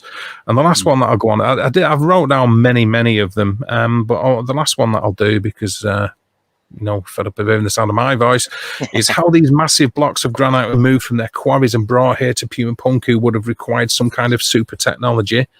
Levitation, anti-gravity, huge lifting vehicles, something that ancient aliens would have had. Really? I mean, it's like if they did know how to levitate these stones, then they put a lot of effort into creating places in the stones to attach ropes to, known as boss marks or witness marks. Many of the stuff, and this isn't just at Puma Punku, by the way, this goes right across the board of all the places that we're talking about. This gets ignored as well by a lot of the people who think it's due to alien interference. Is the fact that there are boss marks and witness marks suggesting ways that these things were manipulated and moved that human beings leave behind even now. CSI and forensics, you do forensics on a bullet, there'll be striations which prove exactly which barrel a particular bullet was fired from, and so on and so forth. These witness marks, signature marks, boss marks. anyway, they would have put a lot of effort into creating places in the stones to attach ropes to, because, like I said, they've got grooves that are several centimeters in width and depth, proving that they on two adjacent faces for where they would use holding ropes to manipulate these pieces into place. And they even had special places cut into the stones that the Puma Punku scholars call hoisting grips. And they're all very strange. If you could just levitate them, you don't need all of them. You can just lift it up and put it into place. You've also, they've got drag marks on the faces of the stones, proving that they were actually moved. These get ignored as well, that they're actually drag marks, that they've been pulled across the floor or pulled across another medium to be hoisted into place. These get ignored about again. So yeah, it's not exciting, is it? Well, ice cream cone rocks that you can use to levitate massive stones is far more exciting and far more interesting. And then you get to talk about these things on a channel called the History Channel, which really pisses me off. It should be called the We Made Shit Up Channel, really. But it's more interesting. It's more exciting. I agree with that. Yeah, it is. I agree with there are still 130-ton blocks there that are 12,000 feet above sea level. It does still take quite a feat to get those kind of stones up that. We just have to understand the motivation to do it, though. I think that's my point with the pyramids as well. Yeah. If we understand the motivation, all of a sudden it makes more sense. That weird problem is we're looking at it backwards. We're not thinking about. We look back and go, "Why on earth did they do that?" When we should be thinking more about, well, if we were in their position, would we do it, sort of thing. And if we understand the motivation, we understand what the situation was, then we might understand a lot more why they did it. If we understand the resources they had available to them and what have you, then the thing. Yeah. And then the why a lot of these places were, I think, but the one thing I do think about, that if you talk about the alien connection and potentially that the Incas in particular were maybe very interested in the skies above, was when you started looking at sort of like the Inca lines and they're not called that, are they? What are they called? The Nazca lines. The Nazca lines and things like this. These are obviously structures that were designed to be seen from the sky. That would suggest a motivation. That would suggest that these people were interested in somebody above looking down and maybe seeing it. So maybe not built by aliens, but is there the possibility that there was influence? That maybe they were motivated by some sort of presence. I can't see aliens coming down here and going, let's build a massive rock city. I can't see that. Doesn't make sense. But the humans, we might be visited by somebody, and humans might go, obviously they're gods or they're something. We must do something we want to bring them back. We want, how do we please these beings? I mean, if you using the Nazca lines as an example, I mean, the first sort of thought about that is you can see them from. You need to be up in the sky to see them. But most only of them you like need to be in a plane. But a good few of them, you only need to be like 100 foot up off the floor to see them. Yeah, you can see them from hills and things. Yeah, you can see high elevations. That's another thing that's like that is almost like propaganda. Is the fact that it's like you can see the Great Wall of China from space, kind of thing. It's like the altitude doesn't have to be massively astronomical. And is there not some sort of evidence to suggest that they had ways of creating balloons? They understood like a basic balloon technology. Okay, that's new to me. But still, we're talking about it being propaganda. It's not propaganda, is it? Because it is true that many of the Inca and these Aztec lines, they couldn't be seen. They were actually left undiscovered for decades because the Great Wall of China was. But it was such a massive structure that it could be seen from space. I believe that was propagated during the Cold War as a massive achievement for the communists. You can see it from space, can't you? You can see pretty much everything from space, can't you? If you like, nowadays because of the satellites and stuff. The man-made object that you can see. No, I believe that. I don't. No, I think that's been completely debunked. There's a story that was what's the only man-made object that you can see from the moon, and everybody, about 50% of people will go the Great Wall of China. And actually, from the moon, you can barely tell continents. So there's nothing that can be. And you also, if you want to get really pedantic about it, you get different levels of what are considered to be space and what You know, you Henrik need City the is 100 ionosphere. miles, isn't it, Well, I mean, you know, if We you're should going to probably go just there, Tim Peach, shouldn't you we? know, your If he could see ionosphere, it or not. troposphere, all the rest of it, you know. Should have asked. From the space station. Could you see the Great Wall from the space station? Yes or no? That'd be one of my first There are questions. 2 or 3 Is it levels, aren't exactly? there, basically? Is it exactly what's not going the on? astronauts that have been in the shuttle and stuff that have said you can't? I'm pretty sure. I'm It- I'm well, fairly Googling it. sure it's I'm been not sure. debunked. I'm As soon fairly as we're sure done, it's mate, been I'm Googling debunked. it. Yeah. So, Yeah, you do, I'll be because I'm messaging pretty you sure it's later. been debunked. I mean, how wide is it? It's No, it's- you know, in meters, it's widest part. Yeah. I always No. thought as well that this isn't completely off topic, but the Great Wall of China was one wall in like a lovely line. No, And it's not. It's like about 9 different walls. Yeah. That made Damian laugh so hard his camera stopped working. no. No. It's like 9 different walls, and most of them are derelict, just like little mounds. Yeah, like the off chunks. the side. There's one or two. There's one or two towers there, and Yeah. that's it. It's definitely not what it's made out to be. I mean, The it's, bit that it's, we see on the telly is like one stretch that's like Yeah. 2 miles, and it's But the they're same not- stretch. it should probably be more accurately called the crap wall of China, but they're not going to that. They're not going to go down that way.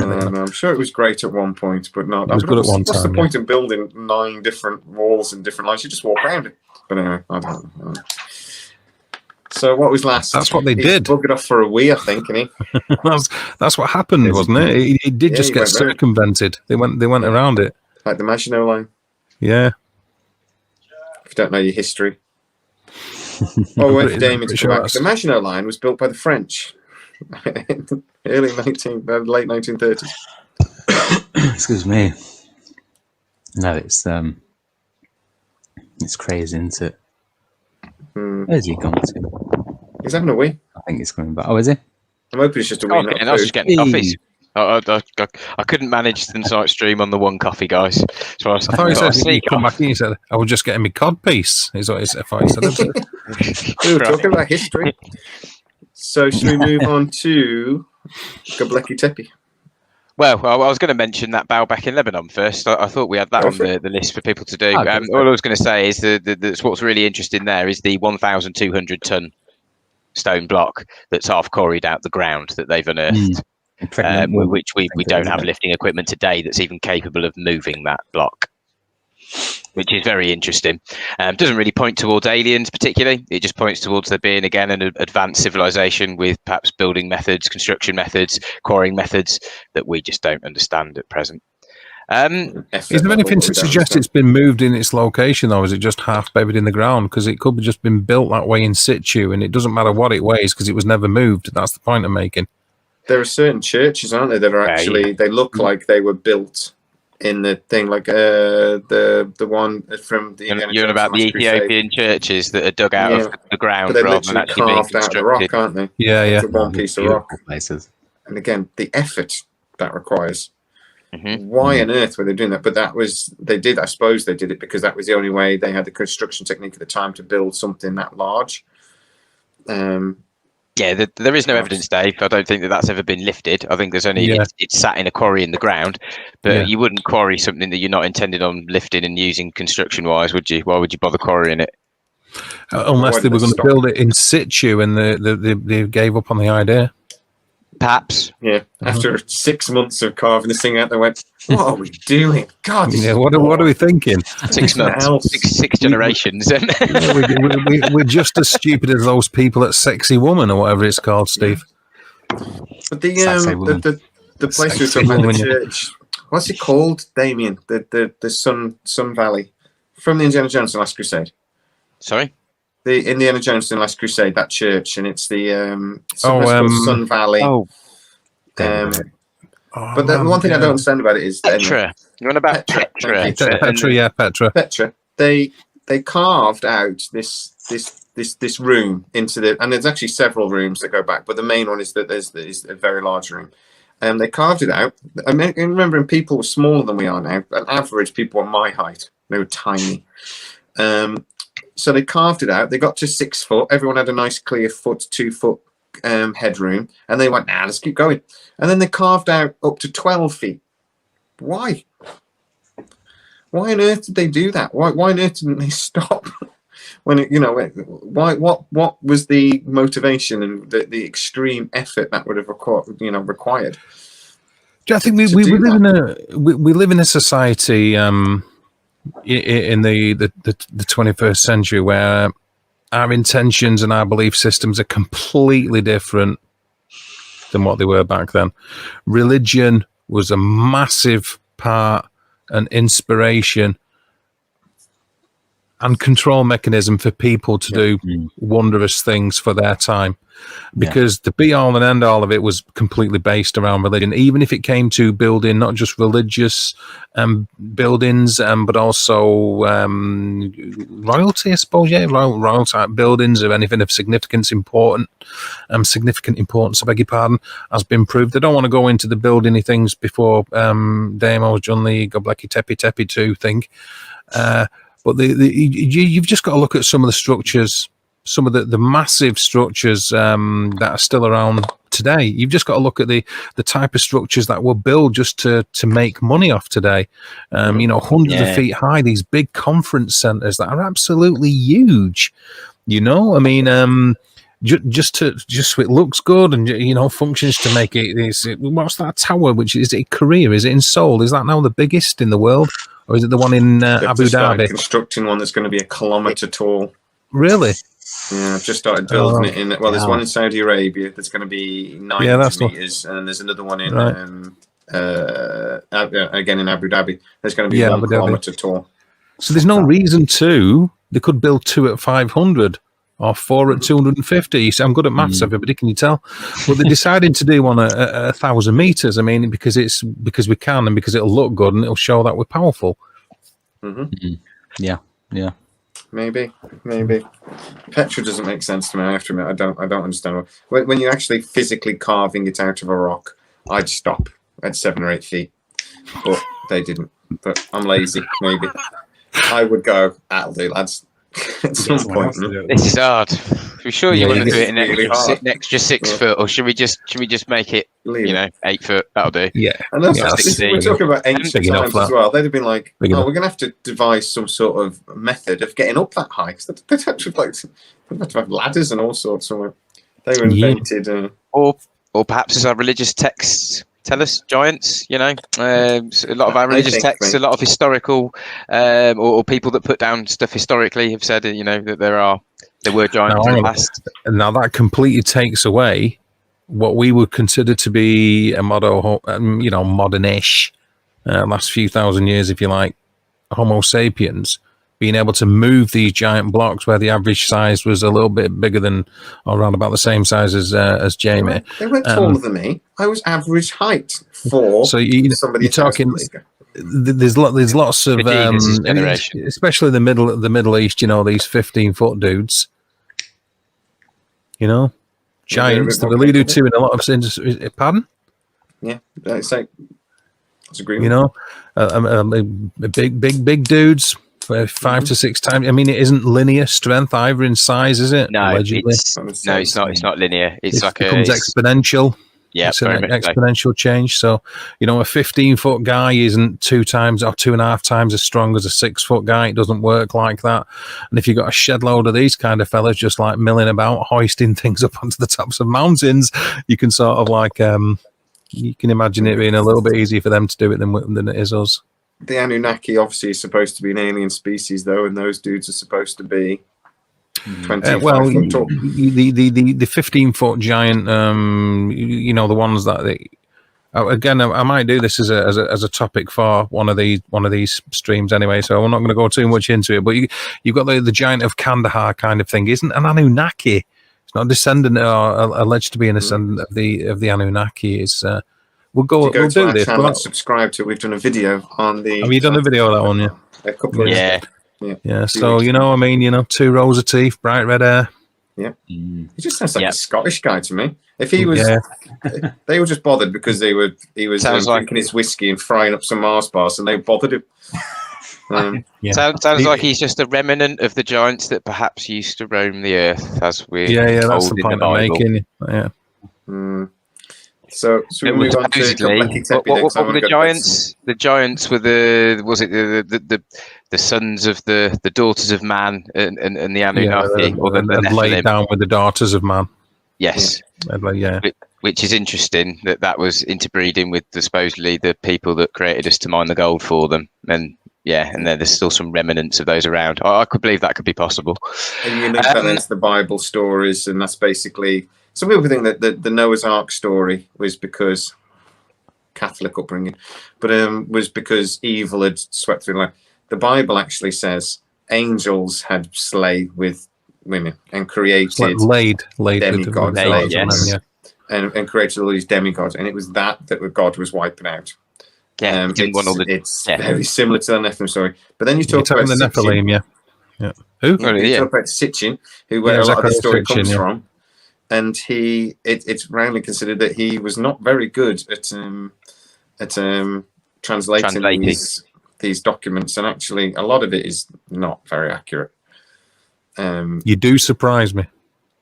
Well, he was apparently self-taught, and he was about as good at doing it, like translating a dead language, as somebody would be if they were self-taught. So it's on his own. So like I said, you do surprise me for a self-taught guy to try to resurrect a dead language. What do you expect? The interpretation isn't going to be 100%, is it? No. So, in other words, similarities between the Sumerian stories of creation and the encoded stuff within the Bible. But anyway, and then the other books that aren't encoded within Ishtar, the Bible. All the legends of Ishtar and so on. Indeed. Book of Ezekiel. There's an interesting read. Right then, I suppose we're going to move on to Göbekli Tepe then, last of all, which I think was a good one to leave to the end. Because it's a site that kind of smashes current archaeological thinking and is making us re-look at everything from a different viewpoint. But anyway, I'll give you some brief information about Göbekli Tepe first then. Göbekli Tepe is actually translate loosely as pot-bellied hill from the Turkish, and it is just exactly that. It's an unusual pot-bellied hill that sort of sticks out in the landscape in southeastern Turkey, in Anatolia, in Turkey.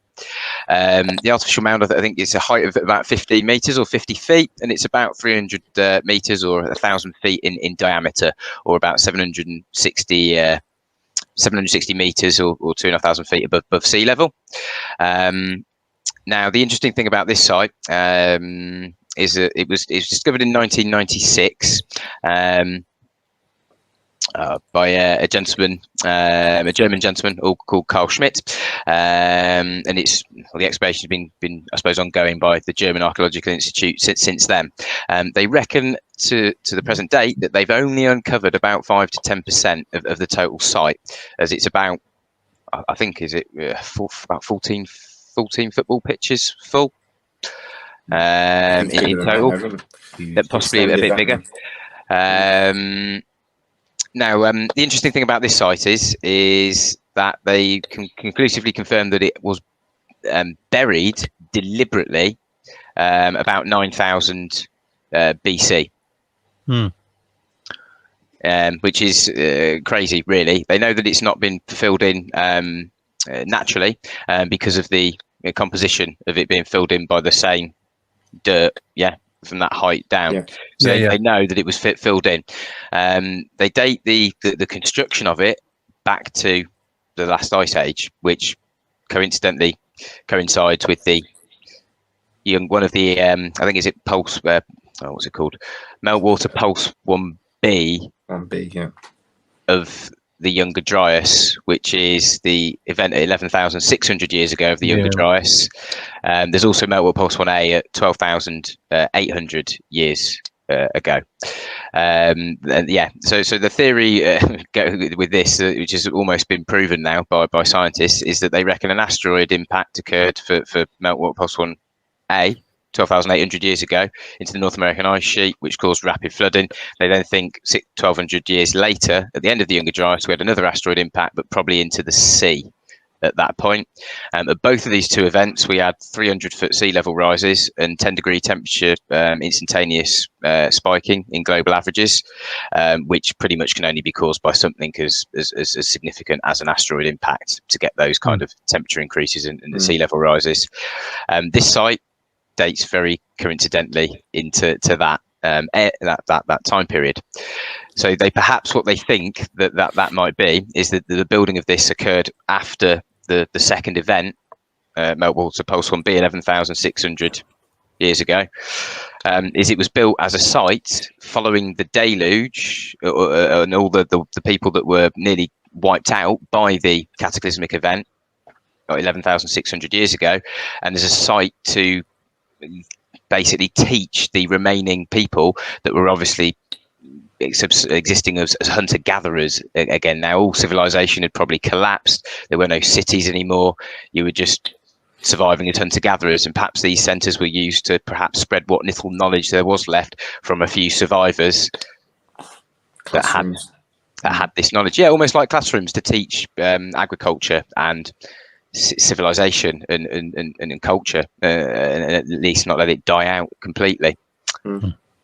And we know there was agriculture in the area. Don't need to believe that from genetic testing that the wheat that we now use most commonly in Northern Europe actually originated in this area at about the right time.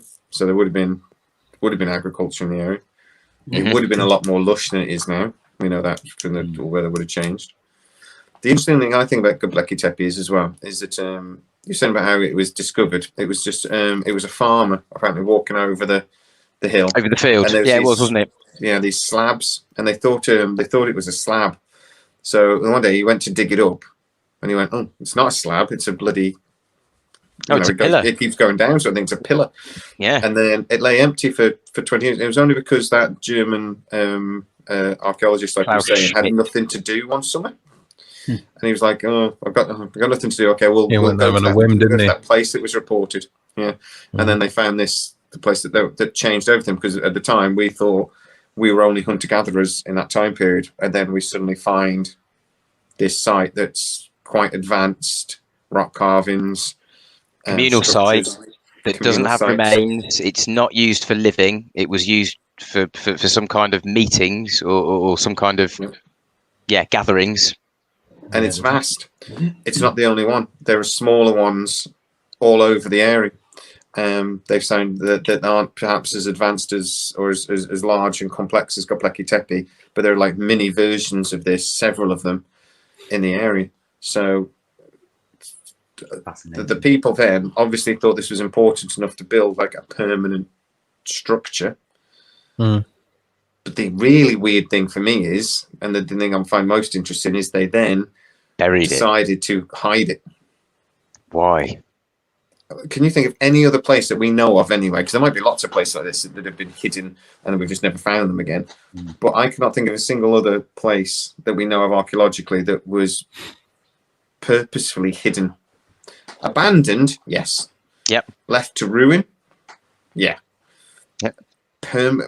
Buried by a landslide, yeah. Yeah, destroyed for whatever reason, yeah. I think the things we're talking about in the Inca cities and things, we turned up and there was probably pestilence and disease and stuff, and so that the civilization collapsed, so the cities got abandoned. Yeah, but like seriously and on purpose hidden. So then they were then hidden for 12,000 years. Ancient Carthage was completely leveled by the Romans and salt poured all over it, so nothing could grow there for years afterwards, to totally destroy any evidence that it ever existed. I'm not suggesting that that's what happened there, but was it buried because that area was subjugated by another nation, another race, another country, or something? Perhaps. Well, this site isn't far from Derinkuyu as well, which is an underground city, which is again incredibly complex, which they date to roughly just after Göbekli Tepe was buried. So you have to wonder, maybe it was abandoned because there was an invading force. Maybe Göbekli Tepe was seen by the locals as an important spiritual site, and they didn't want it to fall into the hands of the people that they're invading. That is my theory, and then that would sort of then make sense in that a similar tribe or something were then suddenly starting to live underground. If you don't know Derinkuyu, it's what did they say? Anything up to 10,000 people lived in these underground caves, and it's incredibly complex design. Multi-level air shafts running down. It's an incredible engineering all sorts feat. Like I say, it's not the only one either. There's a couple of others, isn't there? There's one in Romania as well. It's a very similar sort of project. I forget the name, but yeah.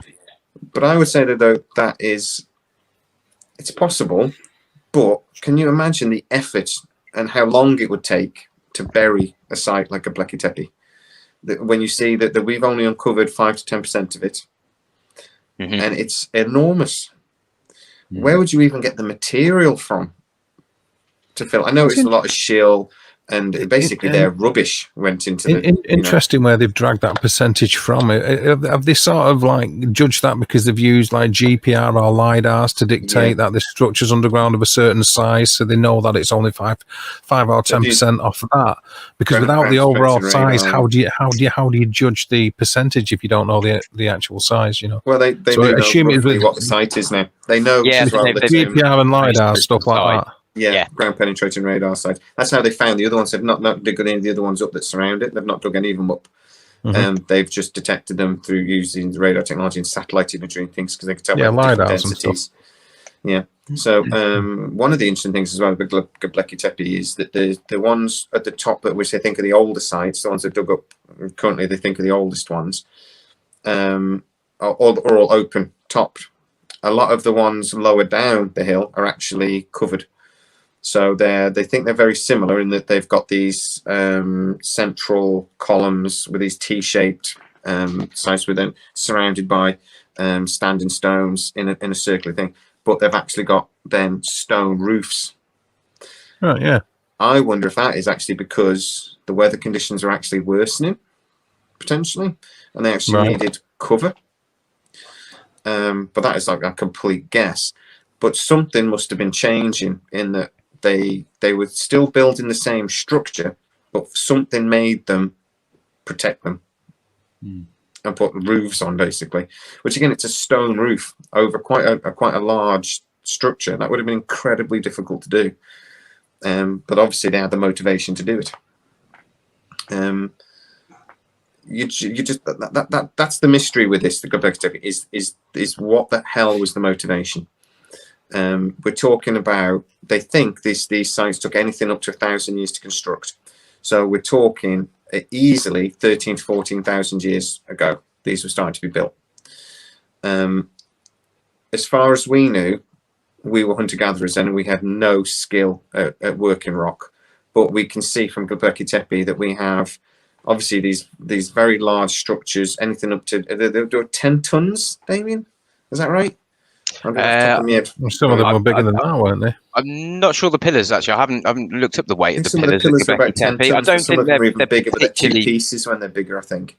Yeah, I don't think they're particularly heavy. I think you might be right. That they're not much bigger. Well, 10 tons is still pretty heavy, but to stand a stone up, and I was going to remember to stand a stone up, and they did it so well that they're still standing now.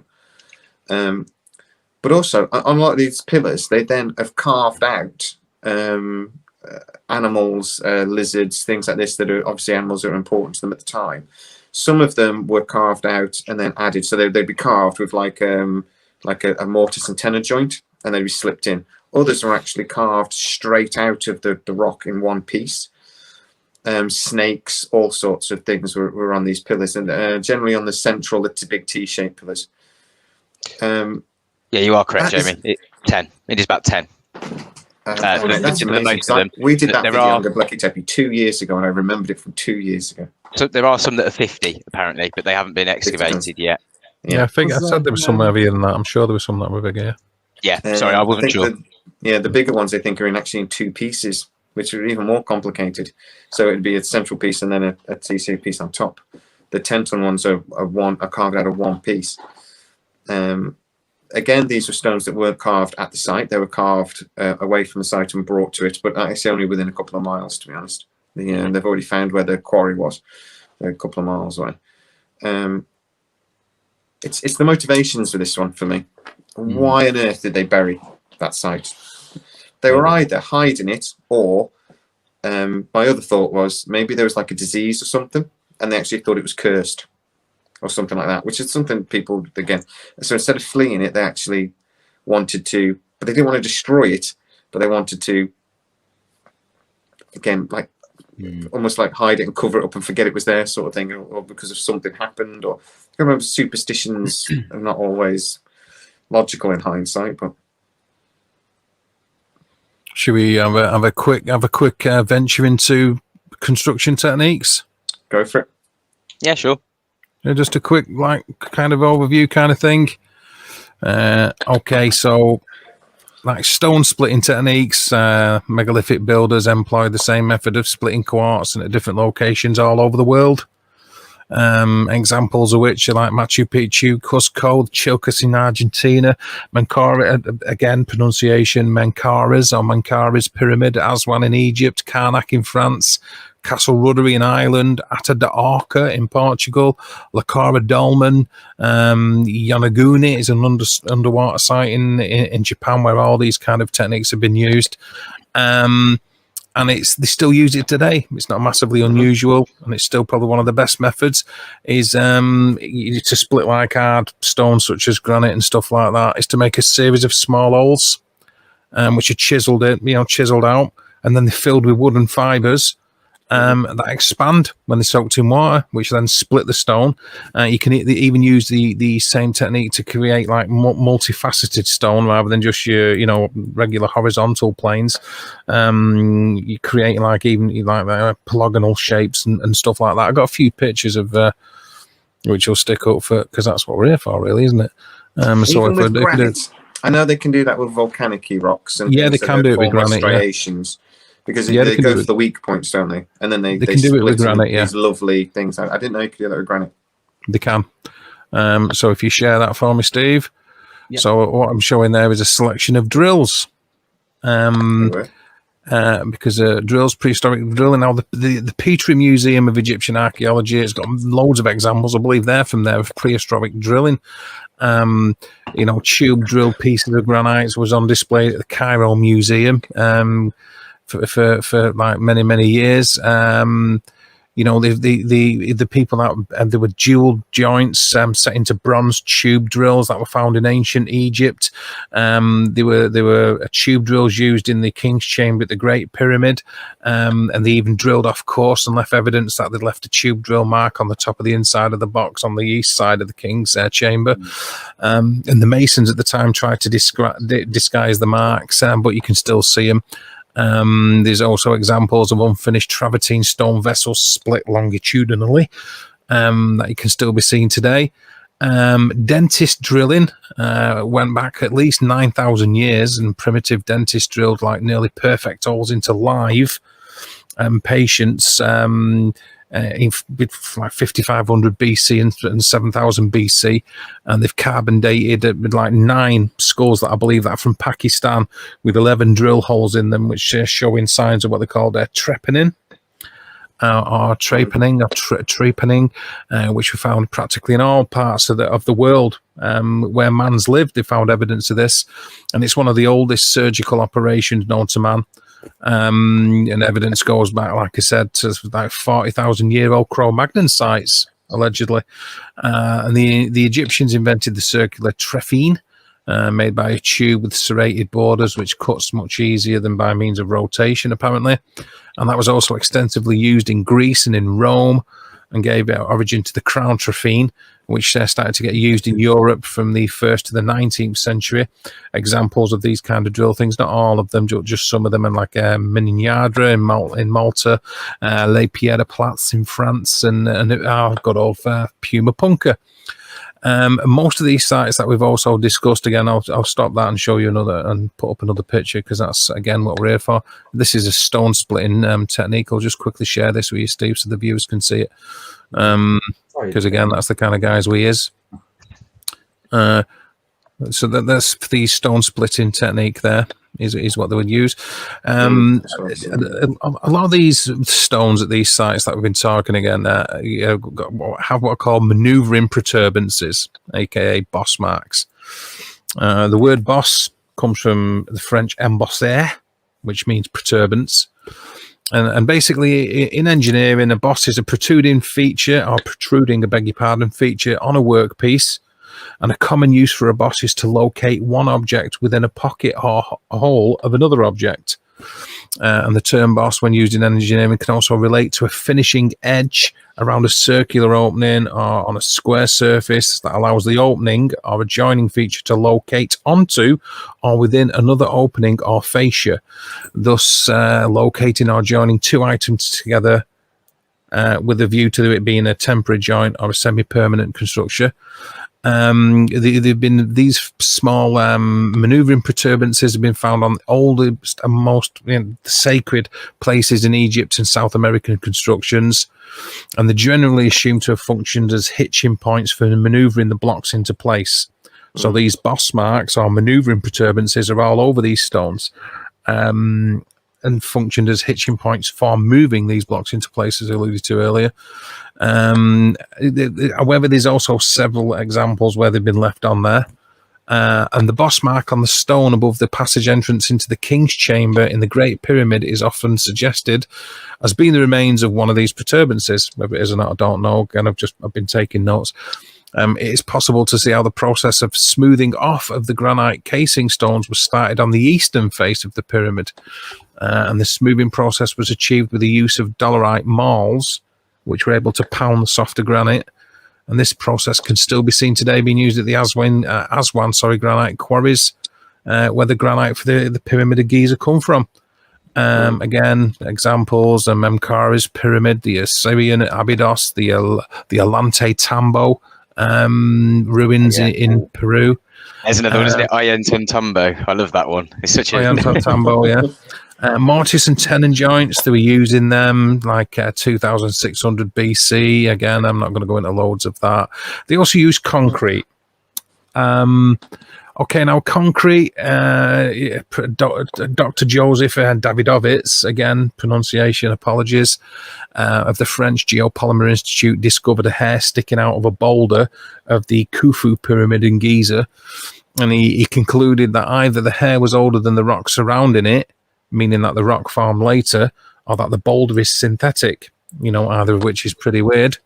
The pavement surrounding the pyramids in Giza has been shown that the pavement it was accurately leveled to less than half an inch across the entire site, which makes it spectacular in a masonry achievement in its own right. However, there's a thin sliver of limestone that's remained next to a black basalt rock behind it, which is leading them to believe that there is a type of concrete, and that because the belief is they were constructed with limestone blocks that were cut to shape in nearby quarries using copper tools, and then moved to the site, and hauled up ramps, hoisted into place, and with the help of wedges and levers and pulley systems and inclined planes and stuff. But the ancient builders cast the blocks off the outer and inner casings and most likely the upper part of the pyramids using a limestone concrete called geopolymer. And this highly polished limestone casing stones that covered the pyramid were fixed with a fine aluminous silicate cement, which give it its sheen and glow, as you were saying earlier. And the finished pyramid contained approximately 115,000 of these stones, each weighing 10 tons or more. And these stones were dressed on all 6 of their sides and not just side exposed to the visible surface to tolerances within 0.1 of an inch. And they were set so close together using that sort of geopolymer cement that a thin razor blade couldn't be inserted between the stones. Again, examples of this again are Khufu, is it Gargantia and Gozo in Moto, and Tarsian, and loads of places around the world where these sort of techniques were employed and used. It's not just like the remit of that location alone, certainly not ancient Egypt. So they had cement, they had quickly, this is a little bit of the last thing I'll talk about because we're getting on, aren't we? They don't call it cement normally, do they? Call it mortar, don't they? Cement is a specific chemical. Mortise and cement. Concrete, you call it ancient concrete, yeah. They had mortise and tenon joints, just like you would expect in construction. Like I mentioned, they were using them at Göbekli Tepe, so you're talking 2,000, we're actually talking 15,000 years. Metal block ties, and that's another construction feature. And they suggested that they use that, the folded corners that you see in a lot of the structures that we're looking at, even the curved ones and the ones that sort of like the folded corners, the blocks that are cut with an internal angle, they're still using the same stone splitting techniques to do that, by drilling holes or chipping holes out and then filling them full of wooden fibers, to create this internal angle or a fold.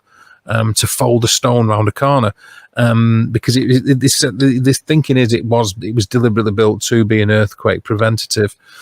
But what they don't sort of mention is the fact that they only continue a short distance around the corner. These type of stones, in relation to the other stones, of much smaller stature usually. So that they sort of think, or a lot of archaeologists think, that the reason for that is because there's a style involved in it as well. It was a stylization thing. They were creating it because of its visual aspect. Some of the best examples of that are in Incan masonry, as we've seen again.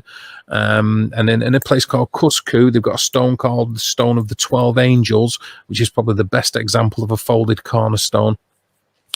Examples of the Valley Temple and Luxor in Egypt, Machu Picchu in Peru, Sacsayhuaman, however you pronounce it, and the Hahu platforms on Easter Island. Last but not least, the metal block ties. And this is another construction feature that's it is suggested is used as an earthquake preventative, and it's the means to join huge blocks together. And it's believed they used either copper or silver, because they did use copper or silver at Tiwanaku. And both of copper and silver are both soft metals, and the rocks would be split, chiseled or augured. We've shown that we know that they had types of drills, but chiseled or augured when they were aligned, and then molten metal poured into them, which would form a solid bar, which would then like hold the rocks together and act as like an ancient kind of rebar almost. And it's sort of been suggested again that these ties were employed to ground structures, as we were saying before about the tips of the pyramid for lightning strikes and so on, and that they were fully aware of this kind of capability because of the amount of conducting qualities of quartzite that were used in a lot of these ancient constructs too. And the last the examples of that before I stop is Angkor Wat, which is Thailand. You've got Karnak, Dendara, and Tiwanaku, like I said. So a lot of these ancient sites share the same kind of construction techniques and sort of technology, if you like, that have gone into the construction movement, so on and so forth. I do think. Sorry, go on, Dave. So what you actually tend to see is across a lot of these ancient sites, across multiple continents, you see an underlying base level of construction that is far superior to the constructions that have been built on top of it, like at Lebanon, where the Romans built on top of those 1,200-ton blocks. And that construction is completely different from what was there previous to it. And you see very similar construction techniques across South America, across Europe. It's the same construction. So it is almost like there was a underlying civilization that was global, that had this building capability that was then wiped out, which is why I tend to lead more towards it being human ingenuity than anything to do with aliens at a lot of these sites, because of that underlying similarity. The point with the ingenuity as well is that when resources are plentiful, knowledge can grow very quickly. If you look at the Greek philosophers and things like this, knowledge grew very rapidly over just a few generations, 30, 40, 50 years, something. And, there's a mass of new knowledge, new learning, new education. But it was because they were a resource-rich area. They had time as a civilization to sit around and talk to each other and think about things. They weren't constantly at war or anything like that. The Dark Ages in Britain and Europe were probably caused by the fact that resources were limited. It was a global climate minimum, wasn't it? Through the Middle Ages and the Renaissance, you had a peak. So when you've got warmer climates with more food and lower climates with less food, you see what the results in society are. You get the Dark Ages or you get the Renaissance. Yeah, and I do think that's going to be true probably over generations and thousands of years. This is why we see these spikes and then declines, and we can't understand them when we look back. We look back and go, well, how did they know how to do that? And it was probably because they had the resource to sit around and they had the desire to do it. And like you said, we've had the same imagination and intelligence for at least 50,000 years, and we've had the brain capacity for at least 250,000 years. You know, it's not really shocking that we learn things and we forget them, and we so all the firsts in the textbooks that you taught at school weren't the real firsts. They're just the firsts that we remember. We always said that America was discovered in 1477, don't we? But it wasn't. There were already people there before that, and actually it was full of people. So we say it was discovered. It wasn't. You know, we say Göbekli Tepe was discovered. It wasn't. It was built by somebody and hidden. We rediscovered it. It's not like the white man's been egocentric for the last few thousand years. If Göbekli Tepe proves nothing, it proves that we've had this knowledge, or we had the ability to have this knowledge much longer than we realise. Yeah. Yes, and that's what it's doing. It's pushing people's perception of it back and go, no, we weren't hunter-gatherers at that point. And then how do we know? Right, so before the last ice age, maybe the last ice age cut us down to 20,000 people, so they say. And civilization had to build back up from that ice age, which probably coincided with the younger Dorias climate events as well. That was probably what bottlenecked us down to nearly 20,000 people at that point as well, I would imagine. You've also got to bear in mind that at any one time there's different levels of associative thinking between social strata within the world. You know, now there is the, if you like, the first world, and our level of technology and understanding and thinking is completely different from Aboriginal tribes that still exist, and thought process, skill sets, everything else, as well as education, if you like, for want of better terminology. And but we're all living in the same time period. So yeah, there's hunter-gatherers around, but I'm sure there was other more intelligent people on the same, you know, at the same time that were living concurrently, that were capable of building these structures, and indeed did. And we call them Atlanteans. Done. Yes, Excellent. yes, you They're do. not aliens, Atlantis. There is no way. I always argue this, that we call them Atlanteans. I think there generally was probably an ancient civilization similar to the Romans that got wiped out at the Younger Dryas, similar sort of technological capabilities, the Romans, or something along those lines. I think that's perfectly possible. Sea levels rose by anything up to 100 meters, and that's why we can't find the city today. We lost Troy for over 1,000 years. I don't think that's impossible at all. Why would we call them the Atlanteans? How would we know what they were called? Well, there's a clue in the ocean. We call it the Atlantic Ocean still. I think that's where Atlantis I think that's very similar to Atlantis to start with. So my guess is that, yes. That's retrospectively, though, isn't it? Yeah, that's looking at it the wrong way around. Yeah. We might call it Atlantis because of the Atlantic, not the Atlantic because of Atlantis.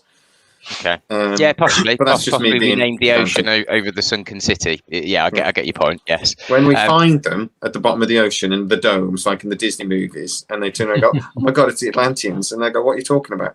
I'm more concerned that if we find anybody living in domes under the sea, it's going to be Jar Jar bleeding Binks. Yeah. No one knows. How would?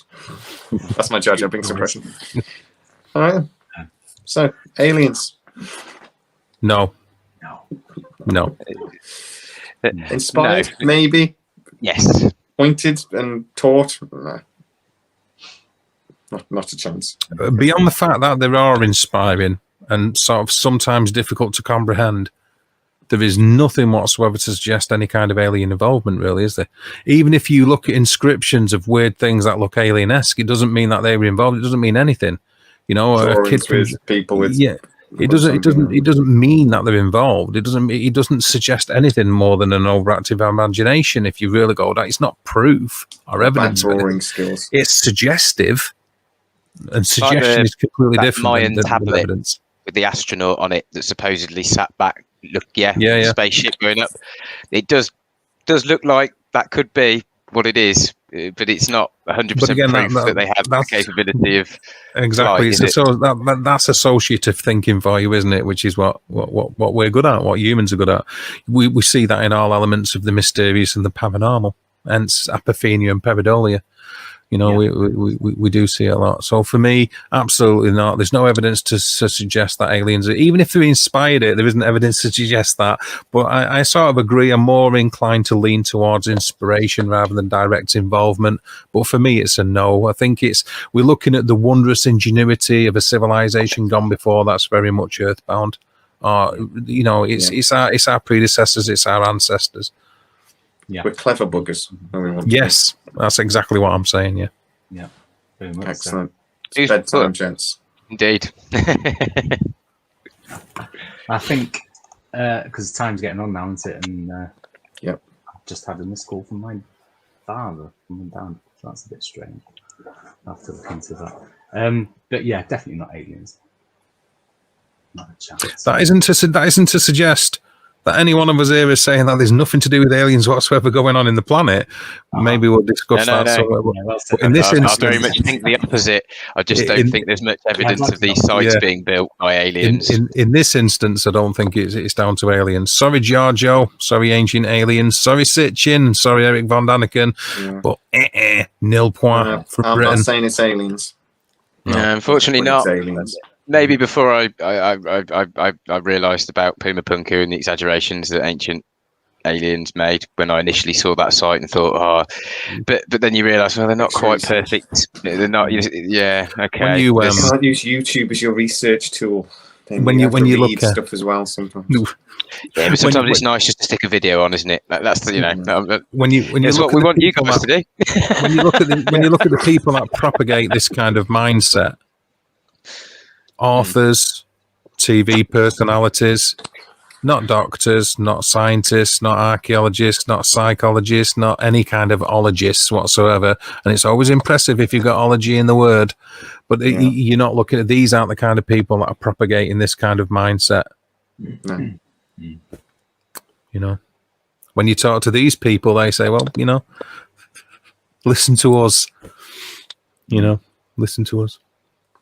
When in fact they should be listening to us. Yes, that's it. No absolutely correct. No, brilliant, excellent. I just found the good note to end on. There you go. Ologies that you didn't realise existed. Deltiology, the study of postcards. Nice. There you go. What an interesting ology.